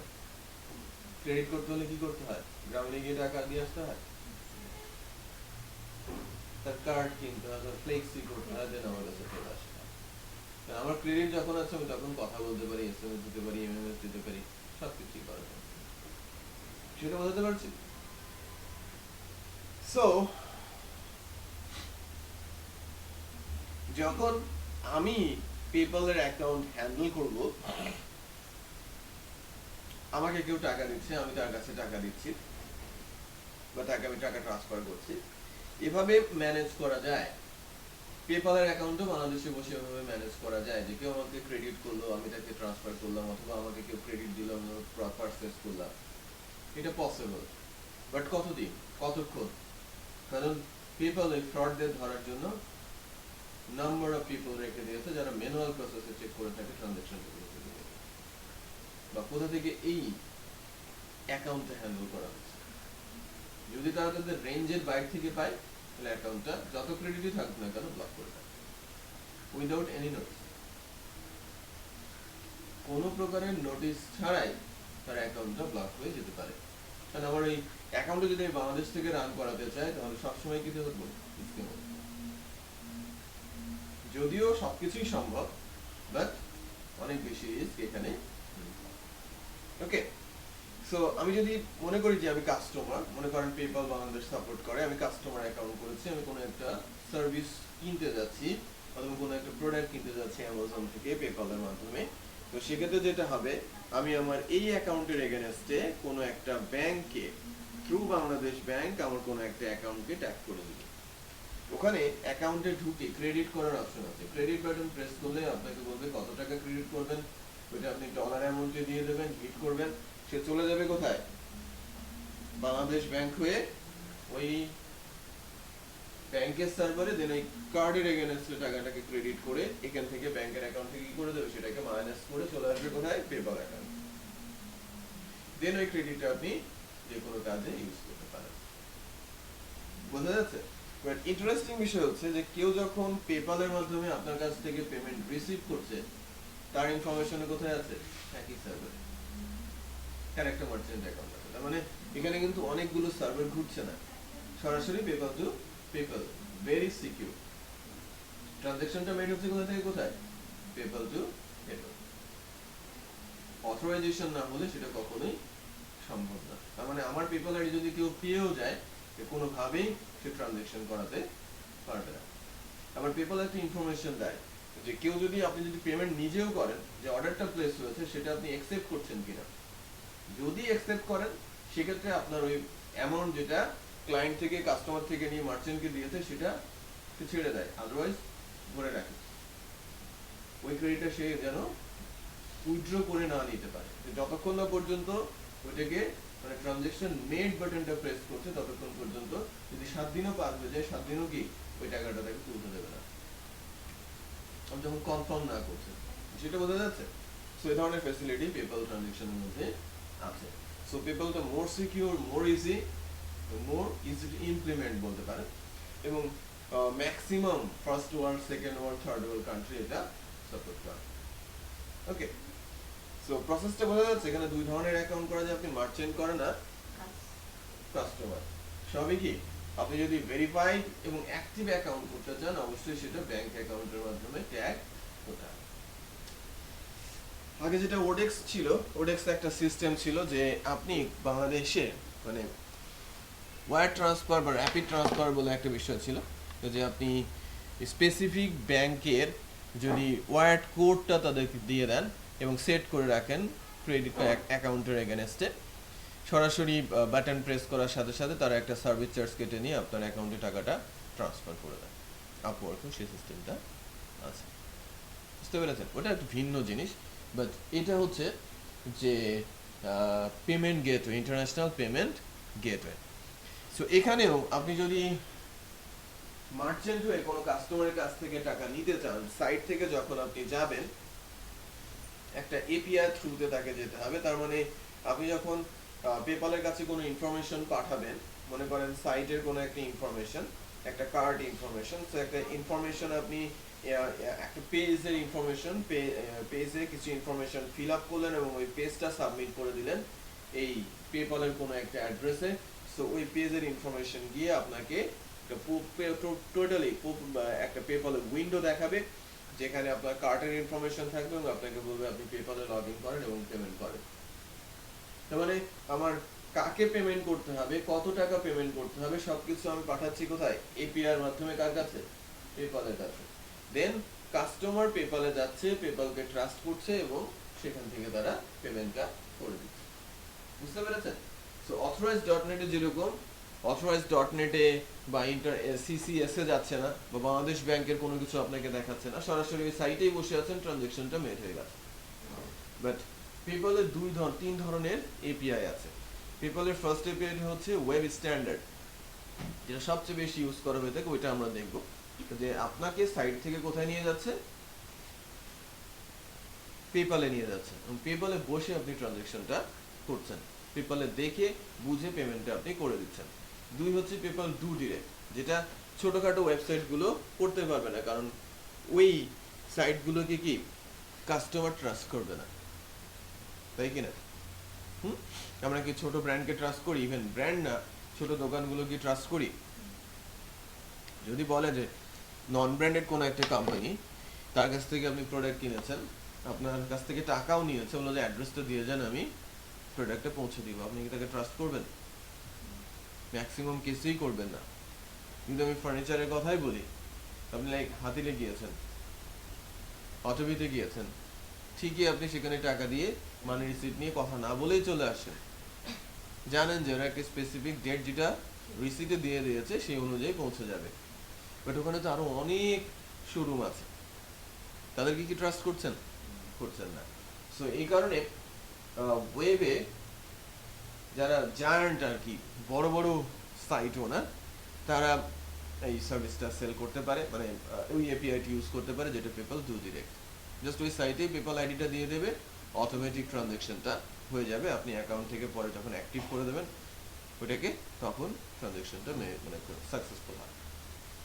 আর আছে পেপাল রিকারিং, যে সিস্টেমটা খুব কমই ইউজ করা হয়ে থাকে বিভিন্ন সাইটে বা বড় বড় সার্ভিস প্রোভাইডারদের ক্ষেত্রে হয়ে থাকে। রিকারিং বিষয়টা হচ্ছে যে আপনি মান্থলি বেসিস তাকে টাকা দেওয়ার জন্য সার্ভিসটা কিনেছেন, বা এই সার্ভিসটা কেনাই যায় মান্থলি বেসিসে, যে আপনি তাকে প্রতি মাসে $100 করে দেবেন। সো আপনি প্রথমবার সেটা দিয়ে দিয়েছেন এবং ওই অপশনটা সেট করে দিয়েছেন যে আপনি ড্রপডাউন থেকে এই পেমেন্টটা কত মাসে দিতে যাচ্ছেন এবং কত পেমেন্ট আপনি দিতে যাচ্ছেন। সো লাইক আপনি 6 মাসে $2000 দিতে যাচ্ছেন, সো $2000কে 6 দিয়ে ভাগ করে আপনাকে ফার্স্ট ক্রেডিটটা আপনার কাছ থেকে নিয়ে নেবে। ঠিক একই 1 মাস পর ওই সময়ে আপনার কাছ থেকে সেকেন্ড ইনস্টলমেন্টটা অটোমেটিক আপনার পেপাল অ্যাকাউন্ট থেকে কেটে নেবে, মানে আপনাকে আর পেমেন্ট করতে হচ্ছে না, ওটা অটোমেটিক প্রসেসটা চলছে, যেটাকে বলা হচ্ছে পেপাল রিকারিং। ঠিক আছে, যেটা খুব কম সাইটে ইমপ্লিমেন্ট করা হয়ে থাকে। সো এই তিন ধরনের এপিআই সেখানে আছে। বাংলাদেশ থেকে এবং টেস্ট করার জন্য sandbox.paypal.com এখানে অ্যাকাউন্ট করতে পারেন, অথবা paypal.com এ অ্যাকাউন্ট করতে পারেন আপনারা। ঠিক আছে, যেটা ডেভেলপার্স অ্যাকাউন্ট বলা হয়, sandbox.paypal.com।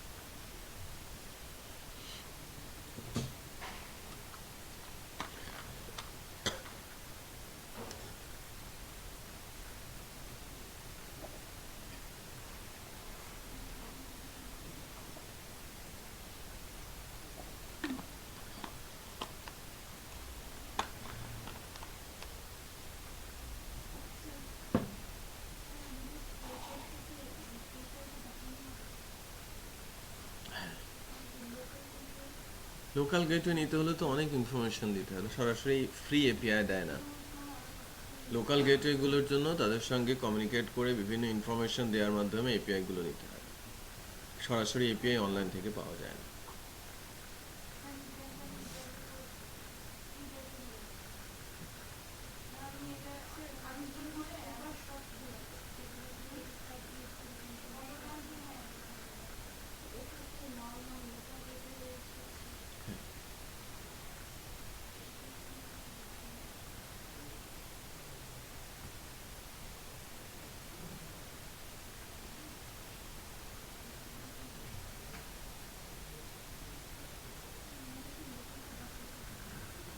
লোকাল এপিআই জেনে হুম হুম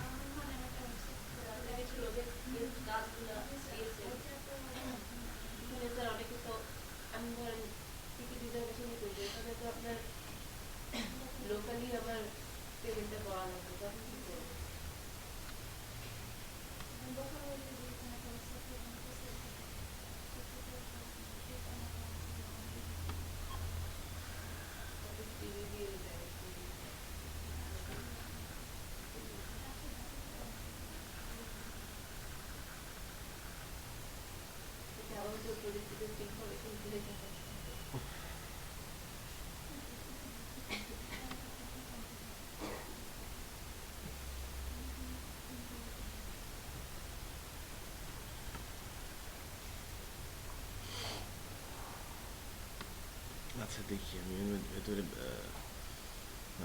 ওদের সঙ্গে কথা বলে আমি একটা টেস্ট এপিআই নিতে পারি কি টেস্ট এপিআই নিতে পারলে আপনাদের সঙ্গে এটাকে ইন্ট্রোডিউস করে দিব আর কি। আমার যোগাযোগ আছে অথরাইজ ডট নেটের সাথে। Authorize dot Net actually SSL কমার্সের সাথে, সো যোগাযোগ করে দেখি আমি।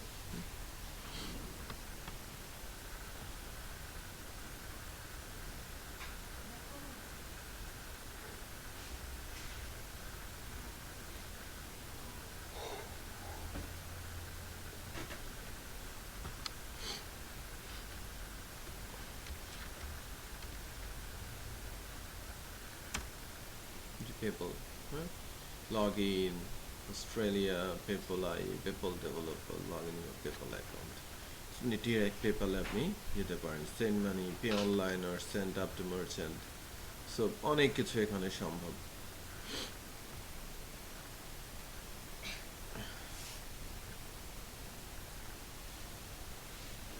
এটা সিকিউর।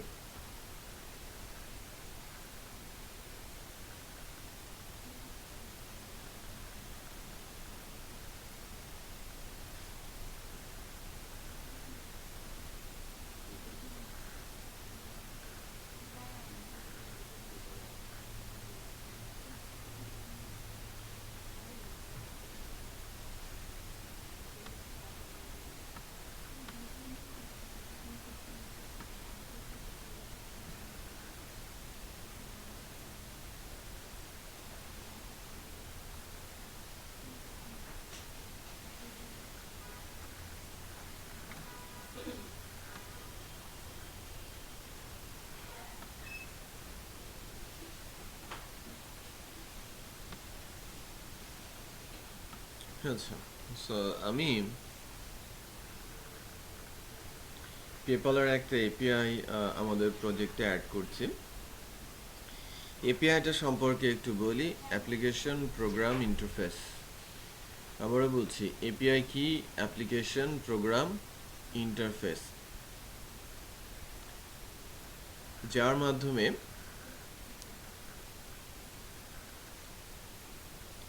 আমি একটা সাইট থেকে ভিন্ন আরেকটা সাইট, একটা সার্ভার থেকে ভিন্ন আরেকটা সার্ভারের সাথে ডাটা আদান প্রদান বা কমিউনিকেশন করতে পারি। সো এপিআই গুলো হয় ভেরি সিম্পল, আর এপিআই প্রোভাইড করে যার সাথে আমরা কমিউনিকেট করতে চাচ্ছি। আমরা চাচ্ছি পেপালের সাথে কমিউনিকেট করে ট্রানজ্যাকশনটা মেড করতে। সো এপিআইটা প্রোভাইড করবে কে? পেপাল। কারণ তারা তখন যখন তাদের সার্ভার বা সাইটের অ্যাক্সেস দেবে, কিভাবে দেবে, কি ইনফরমেশন দিয়ে দেবে, সেই প্রসেসটা তারাই জানে এবং তারাই সেটা রেডি করে দেবে। আমাদের নতুন করে ওর সঙ্গে অ্যাড করার বা আমাদের কোনো কিছু চেঞ্জ করার এখতিয়ার বা ওয়ে নেই।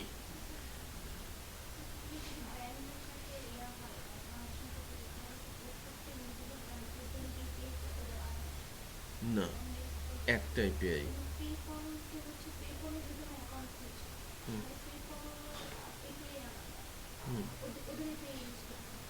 হুম,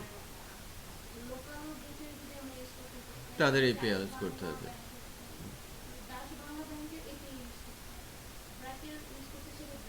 না, অ্যাকচুয়ালি আপনি যখন আমাদের দেশে কভারেজটা চাচ্ছেন, তখন ওই এসএসএল কমার্স বলে একটা কোম্পানি আছে, তাদের এপিআইটা ইউজ করলে সবাইকে কভার করবে।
হ্যালো, হ্যাঁ ওয়ালাইকুম আসসালাম। তাহলে ট্রেনিং, আচ্ছা এপিআই নিয়ে কথা বলছিলাম। সো আমরা আমাদের এপিআইটা ফ্রন্ট এন্ডে পেজেসের ভেতরে আমি রেখে দিচ্ছি। দেখেন লম্বা একটা নাম, এইচটিএমএল ওয়েবসাইট স্ট্যান্ডার্ড পেমেন্ট। এটা আপনি যে কোনো নাম হতে পারে, একটা ভিউ ফাইল। আর এই ভিউ ফাইলটা যদি আমরা এখানে দেখি, এটা পিওরলি একটা পিএসপি এক্সটেনশন ফাইল, বাট একটা পুরো এইচটিএমএল এর কোড, রাইট? এখানে একটা ফর্ম আছে, মেথড কি আছে? পোস্ট। ফর্মে একটা নাম আছে, বাট ফর্মে কোনো অ্যাকশন নেই, খেয়াল করেছেন? আরেকটা ইন্টারেস্টিং বিষয় হচ্ছে এই ফর্মের যতগুলো ফিল্ড আছে সব ইনপুট ফিল্ড এবং হিডেন। হিডেন ফিল্ড কি দেখা যায়? দেখা যায় না। তার মানে ওই যে যখন আপনি অনলাইন ট্রানজ্যাকশন করেন তখন দেখবেন যেন আপনি পে নাও বাটনে প্রেস করার সাথে সাথে একটা সাদা পেজ চলে আসে, দেন আস্তে করে সেটা রিডিরেক্ট হয়ে যায় পেমেন্টের জন্য। ওকে, সো এই পেজটা সেই হোয়াইট পেজ যে অ্যাকচুয়ালি কমিউনিকেট করবে কার সাথে? পেপ্যালের সাথে। এখানে যে বিষয়গুলো আছে, আমরা অ্যাকচুয়ালি পেমেন্ট করতে যাচ্ছি কার্টের পেমেন্ট, ই কমার্সের কোনো কিছু, রাইট? যে কি প্রোডাক্ট আমি কিনছি, কি প্রোডাক্ট কিনছি, আমার টোটাল পেমেন্ট কত, সেই পেমেন্টগুলো পাঠাতে হবে কার কাছে? পেপ্যালের কাছে। আর এটা কি, কমান্ডটা কি? X click, that means cart related. কার কাছে টাকা পৌঁছবে? অ্যাকচুয়ালি মার্চেন্টকে। দিস অ্যাড্রেস এখানে বলা আছে যে নেম কি, বিজনেস, ভ্যালু কি, দিস। আমার একটা অ্যাকাউন্ট করা আছে, একটা বিজনেস অ্যাকাউন্ট করা আছে এই আইডির এগেনস্টে, topu1826@gmail.com। এটা আমার পার্সোনাল ইমেল।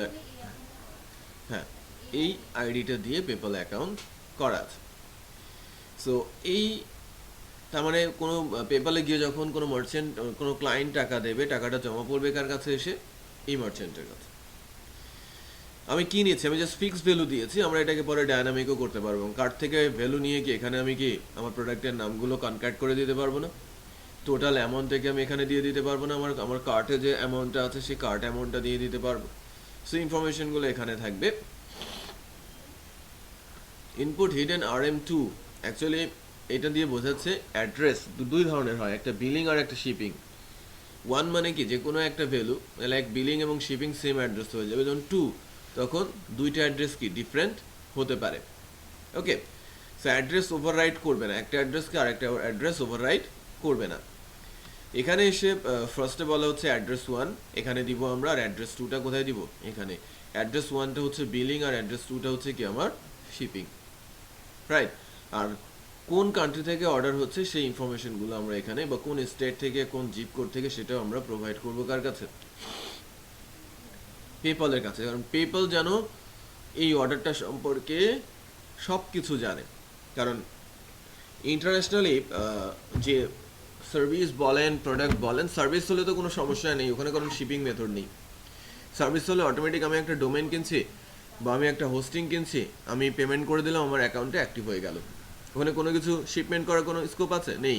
বাট আমি একটা ল্যাপটপ কিনতে যাচ্ছি, শিপিং করতে হবে। আমি একটা ওয়াচ কিনতে চাচ্ছি, হ্যাঁ, আমাকে শিপিং করতে হবে। তো সেক্ষেত্রে মনে করেন যে কোনো একজন মার্চেন্ট প্রোডাক্টটা কোনো একটা ইন্টারন্যাশনাল পেমেন্ট মেথডের মাধ্যমে, মানে শিপমেন্টের মাধ্যমে আমার কাছে পাঠালো, বাট আমি কি করেছি? আমি সেটা ইগনোর করছি এবং বলছি যে না, আমি প্রোডাক্টটা পাই নাই, রাইট? হ্যালো, হ্যাঁ হ্যাঁ বলো।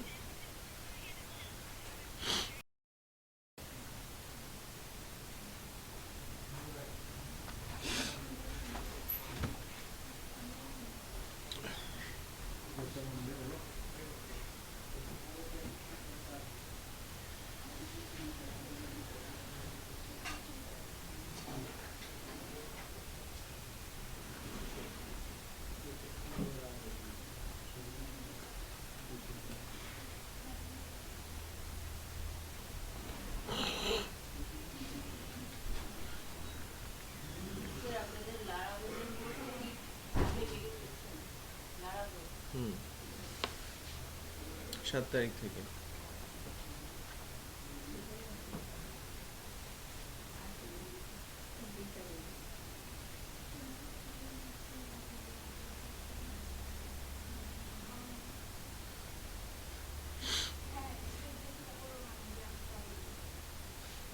হয়েছে নামিন? ওকে,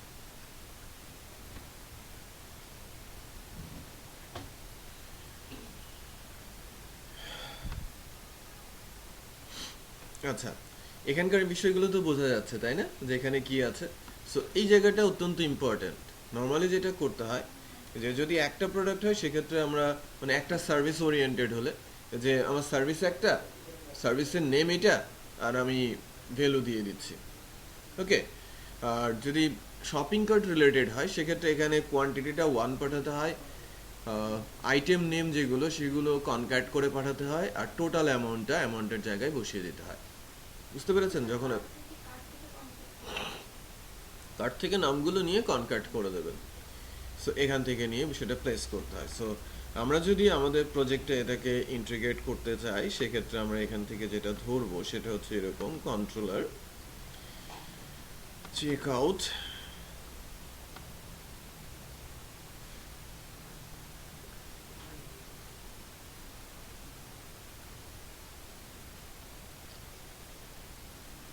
প্লেস অর্ডার,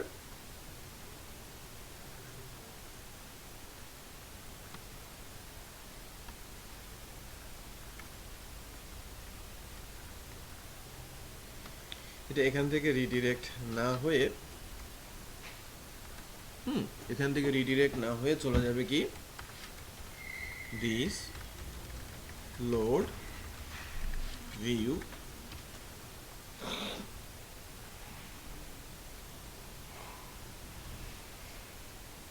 আমার পেজটার নাম কি? আমার পেজটা কোথায় আছে?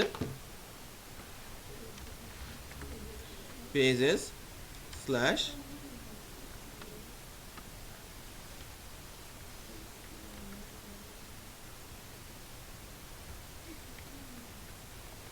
এটা যে কোনো নাম হলেই হবে, হ্যাঁ, যে কোনো নামে ফাইলটা থাকবে। সো আমি যখন অর্ডারটা সেভ করে দিব, সেভ করার পর এটা কি পেপাল পেমেন্ট মেথড নিয়ে হবে না, অর্ডারও কিন্তু সেভ হয়ে যাবে, আমার ইনভেন্টরিও আপডেট হয়ে যাবে, তখন সরাসরি চলে যাবে কোথায়? পেপালে। সো এখন আমি যদি এখান থেকে দেখি যে আমরা পেমেন্টের এখানে নিয়ে আসছিলাম, আমার শপিং কার্টে 2টা প্রোডাক্ট আছে।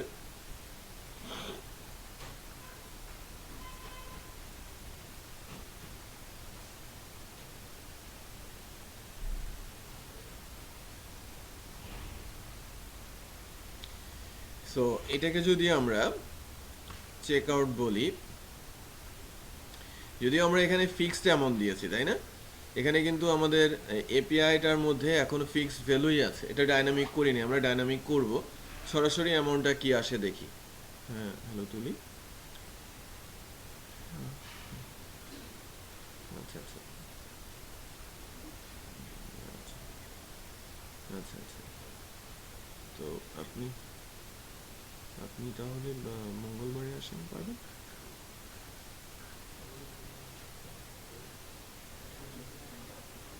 হুম, বিকেলের দিকে।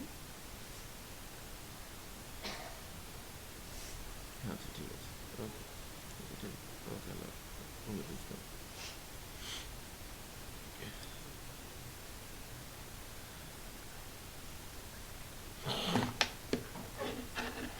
আচ্ছা, ফিক্সড অ্যামাউন্ট ধরেই যাচ্ছি। সো ফিক্সড অ্যামাউন্ট ধরে যখন আমি এই পেমেন্টটা প্লেস করব, লাইক পেপাল প্লেস অর্ডার, খেয়াল করেন পেজটা সাদা হয়ে গেছে তাই না, কিছুক্ষণ পর ইউআরএলটা চেঞ্জ হয়ে যাবে এবং রিডিরেকশন হবে।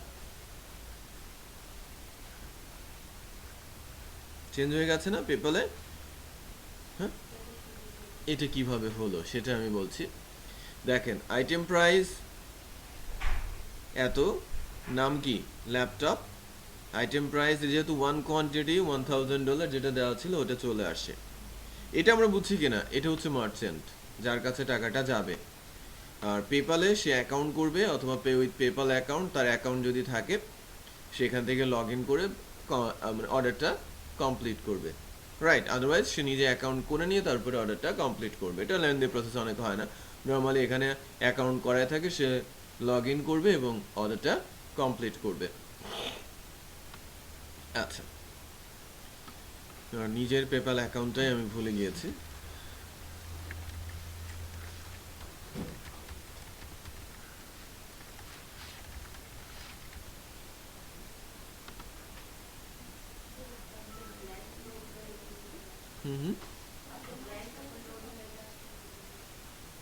ব্ল্যাঙ্কটা লোড হয়ে তারপরে কিভাবে আসলো এটা আমি দেখাচ্ছি।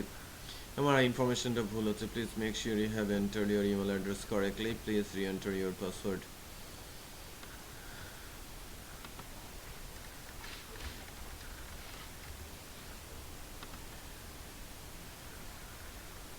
না আমি ভুলে গিয়েছি। ওকে, ভ্যালিড অ্যাকাউন্ট হতে হবে, please check your email address and password and try again. আমি যদি রিকভারি করতে চাই ফরগেট ইমেল অর পাসওয়ার্ড, সেক্ষেত্রে আমি পাসওয়ার্ড রিট্রিভ করে নিতে পারি, বাট আমি ওটা যাচ্ছি না। বাট পেপালে অ্যাকাউন্ট লগ ইন করে দেন অর্ডারটা কমপ্লিট করার অপশনটা আসবে আর কি। বা আমরা পেপালে অ্যাকাউন্ট করতেও পারি, আপনারা পেপাল অ্যাকাউন্ট করে নিয়ে আসবেন নেক্সট ডেতে একটা একটা করে। সেন্ড বক্সে আপনারা সেন্ড বক্সে ডেভেলপার্স অ্যাকাউন্ট করবেন, sendbox.paypal.com।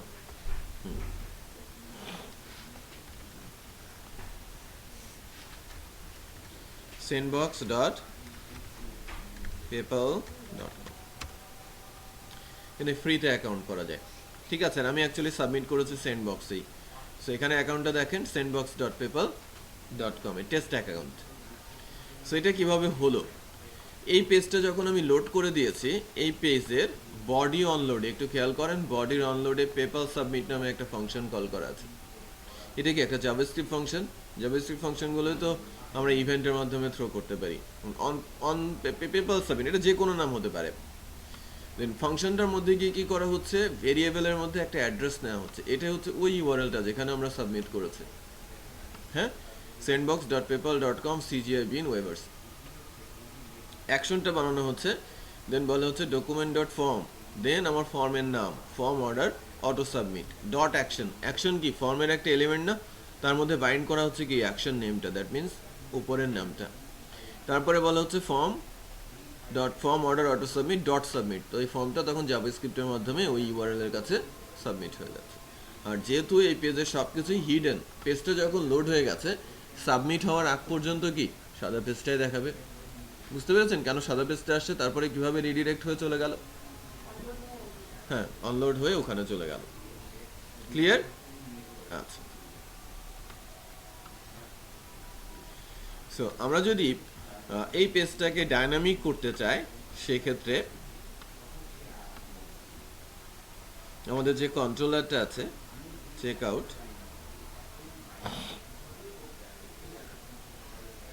Model, check out model,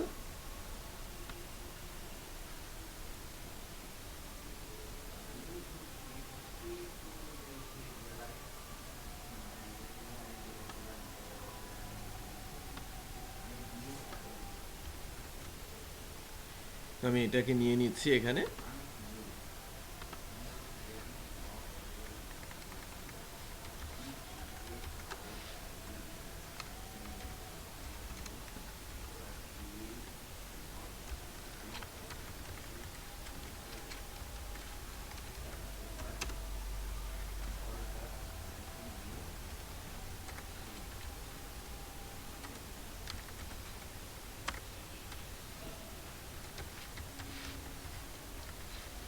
contents আমরা যেটা করতে পারি সেটা হচ্ছে এখানে কি বলা হচ্ছে, item name equal dot equal dollar V contents, ইন্ডেক্সটার নাম কি, নেম না, নেম। আর এখানে অ্যামাউন্টটা কিভাবে বসবে বলেন তো?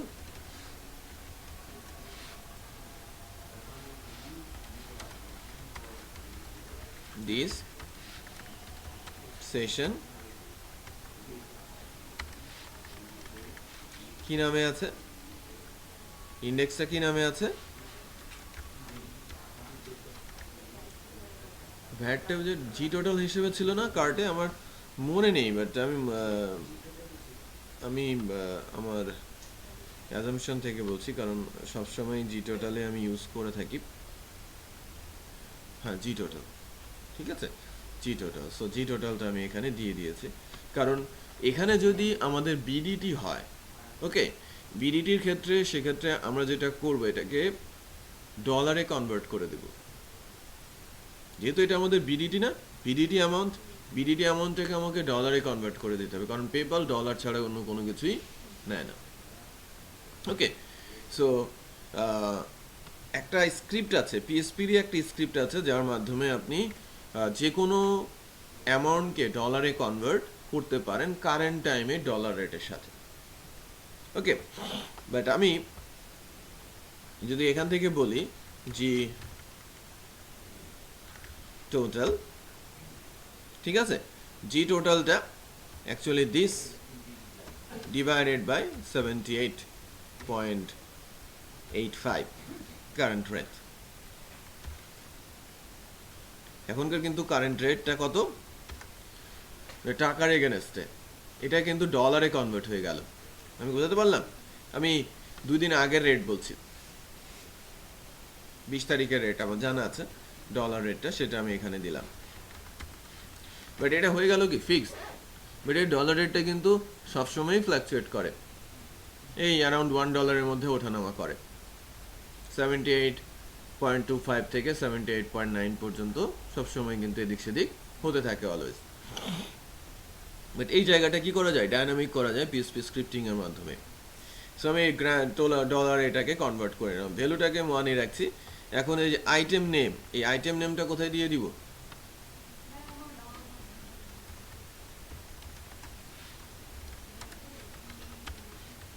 This item name. সো এখন আমরা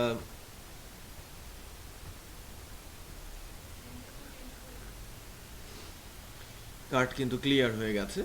সো আমি আমার প্রোডাক্টে যাচ্ছি, আমি কিন্তু প্রোডাক্ট কিনে ফেলেছি বাট উইশ লিস্টে এখনো আছে, উইশ লিস্ট থেকে ক্লিয়ার করতে হবে। হ্যাঁ, প্রোডাক্ট কেনা হয়ে গেলে উইশ লিস্ট থেকে সেটা ক্লিয়ার করে দিতে হবে। সো আমি প্রোডাক্ট কিনছি, এটা যদি বিডিটিতেই হয়, যদিও ডলারে শো করছে, এটা বাংলাদেশের সাইট, আমি বিডিটি ধরে নিচ্ছি সব কিছু, ঠিক আছে, বিডিটি ধরে নিয়ে আমি আগাচ্ছি। সো আমার এই যে এখানে বিডিটি কিন্তু আমি অ্যাপ্লাই করেছি, বিডিটি 200, বিডিটি 330, টোটাল হচ্ছে কত 569.75 বিডিটি। এটাকে ডলারে কনভার্ট করে দেন আমি পেপালে নিব। তো চেক আউট করছি, যদি পেপাল সিলেক্ট করি এবং অর্ডার প্লেস করি, ওটা এখন ডাইনামিক হয়ে গেছে। ওখানে এরর হলে কিন্তু বড় ধরনের এরর আসবে, এই যে এরর রিটার্ন করেছে। প্লেস অর্ডার আইটেম নেমের এই জায়গাটা আনডিফাইন্ড ভেরিয়েবল ধরেছে, requirements. The link used enter PayPal system contain incorrectly formatted the amount. মানে আমাকে কিন্তু এখানে এরর বলছে, site feedback, go back to merchant, আমি ব্যাক করছি মার্চেন্ট।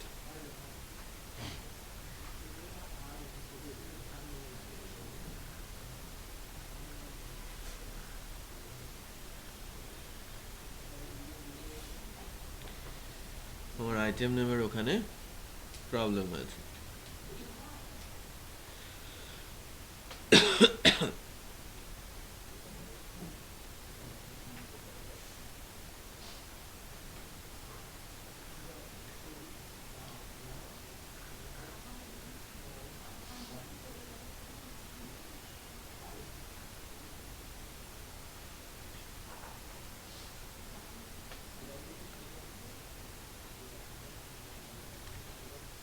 প্রবলেম কি হয়েছে,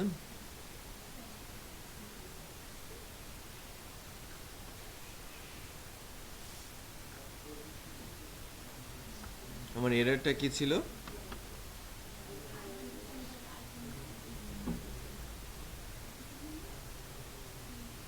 item amount contain a incorrectly formatted item amount. আমার এখান থেকে আমাকে ডকুমেন্ট এক্সপ্লোরেশনের এখান থেকে বলছিল আইটেম নেম আনডিফাইন্ড ভেরিয়েবল,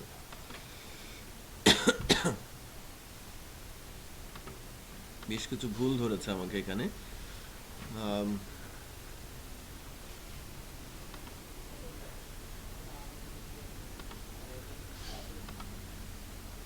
আমাকে আনডিফাইন্ড ভেরিয়েবল রিকোয়ার ওয়ান্স বলেছে, ইন্ডেক্স পিএসপি ভিউ বলেছে, আর কি বলেছে, শুধু শুধু রিডিরেক্ট হয়ে যাচ্ছে না, আমি এটাকে থামিয়ে দেই, একটু ওয়েট করেন।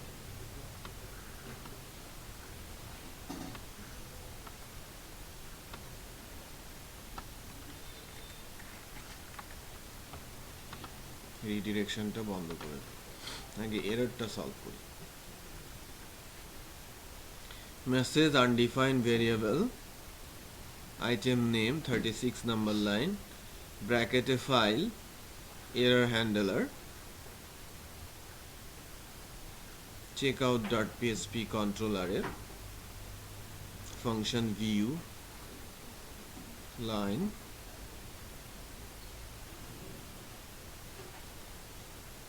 কোথায় যেন ব্র্যাকেটও মিস্টেক হয়েছে।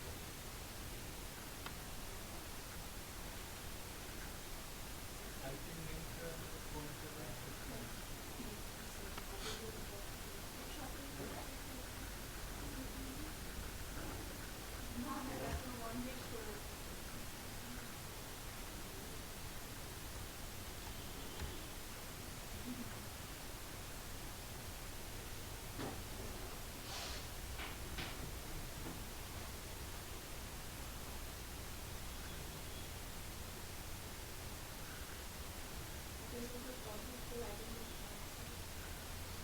আইটেম নেমটা সে বলছে ডিফাইন করলাম,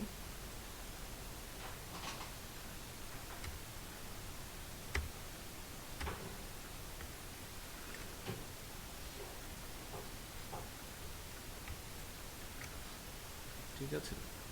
আপাতত এভাবে দিলাম। এখানে আরেকটা দিতে হয় যে লাস্ট লুপে এসে এটা বসবে না, এরকম একটা কন্ডিশন বসানো যায়। বাট আমি এখন একটু চেক করে দেখি যে আমার এররটা গেল কিনা। এররটা গেছে। এখন এখান থেকে যেটা বলা হচ্ছে যে জি টোটালটা আমি 78.85 দিয়ে ভাগ দিচ্ছি, শুধু গ্র্যান্ড টোটালটাকে সে ভুল ধরছে। আমরা এপিআইয়ের মধ্যে যাই, বডিতে গিয়ে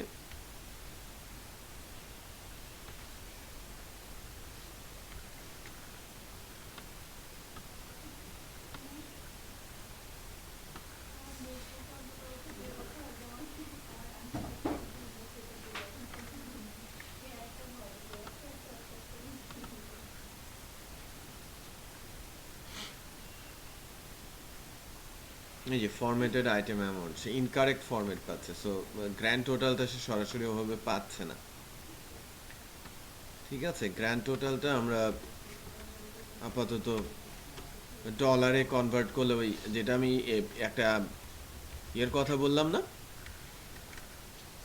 স্ক্রিপ্ট, স্ক্রিপ্ট ছাড়া এটা প্রবলেম হবে। স্ক্রিপ্ট হচ্ছে ফাইনালি আমাকে ইয়ে করে দেয় আর কি, সুন্দর করে একটা ডলার অ্যামাউন্ট রিটার্ন করে, সেটা বসিয়ে দেওয়া যায়। এই যে খেয়াল করেন,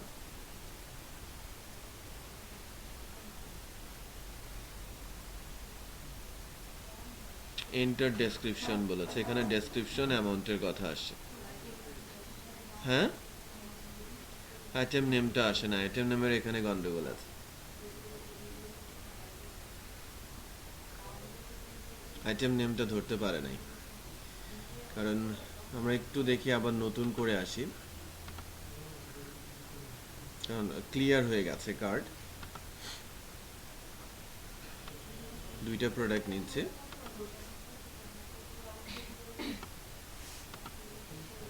ডলারে দিলাম,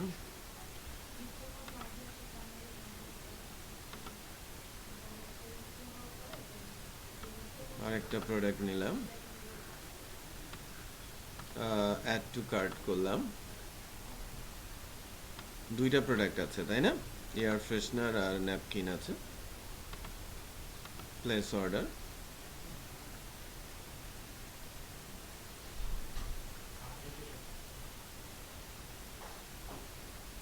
ডেসক্রিপশনটা সে পায় নাই,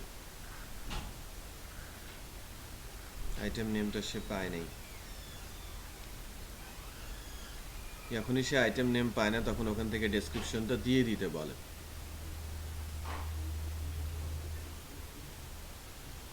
হুম।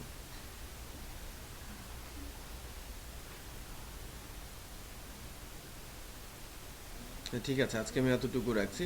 এটা একটু ট্রাই করবেন বাসায় গিয়ে নতুন একটা পেপ্যাল অ্যাকাউন্ট খুলে। যদি আইটেম নেমটা না পাস হয় সেক্ষেত্রে আমরা অন্য কোনো ফরম্যাটে দিতে পারি কিনা সেটা দেখবো আর কি। হ্যাঁ, নামগুলো আমি কোন কোন প্রোডাক্টের এগেনস্টে নিচ্ছি সেটা যেন অ্যাটলিস্ট পেপালের কাছে যায়। পেপাল জানবে যে সে কোন কোন প্রোডাক্ট কিনছে, প্রোডাক্টের নাম কি। এখানে তো আমরা প্রাইস পাচ্ছি, কারণ এখানে একটা নামই পাস করা যায়। আমি নাম কিন্তু একটাই পাস করতে পারবো, একের অধিক পাস করতে পারবো না। আমি যদি লুপ চালিয়ে পাস করতাম তাহলে কোয়ান্টিটি আইটেম টোটাল দিয়ে দিতে পারতাম, বাট ওটা তো হবে, নেবে না। একটাই নেম নেবে। সো একটা নেমের ভেতরে আমার সব নেম পাঠাতে হবে, সো কনকাট করে তো পাঠাতে হবে। বুঝতে পেরেছেন? এটা সামা মিস করছে।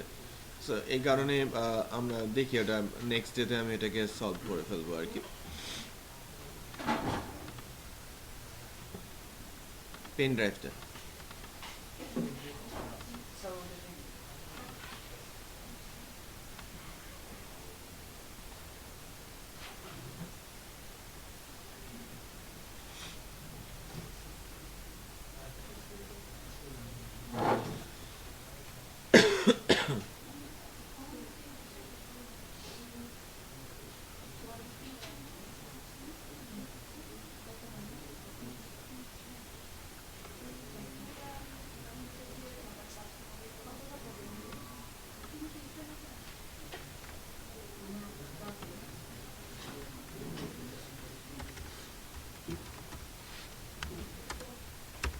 আচ্ছা, আমি লাস্টে একবার দেখছি যে ফরেস্ট লুপটার ভেতরে এটাকে ঢুকিয়ে দিচ্ছি, ঠিক আছে।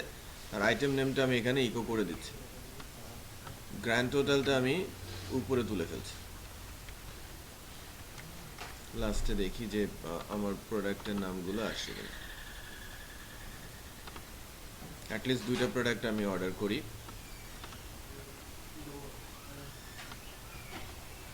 অ্যাড টু কার্ট,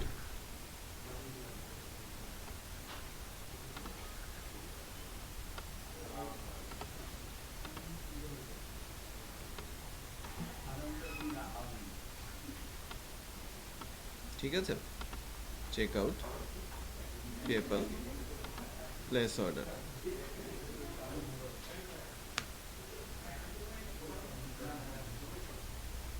স্টিল এখানে প্রাইসটাও আসে নাই, কোনো একটা গন্ডগোল হচ্ছে। হ্যাঁ, কোয়ান্টিটি একটা আসছে, আপডেটেড এটা আসছে, বাট এখানে প্রবলেম হচ্ছে, কোনো একটা ভ্যালু মিস করছে। হুম,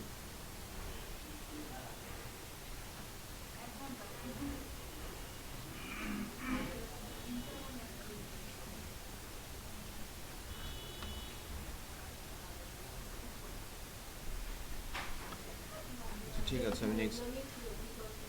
হুম, এইটা, হ্যাঁ এটা ঠিক আছে। কন্টেন্ট সেটে ঠিকই আছে, এই যে কন্টেন্টস কার্ড থেকে ঠিকই পাচ্ছে, এটা সমস্যা নেই। তো আমরা এটা নেক্সট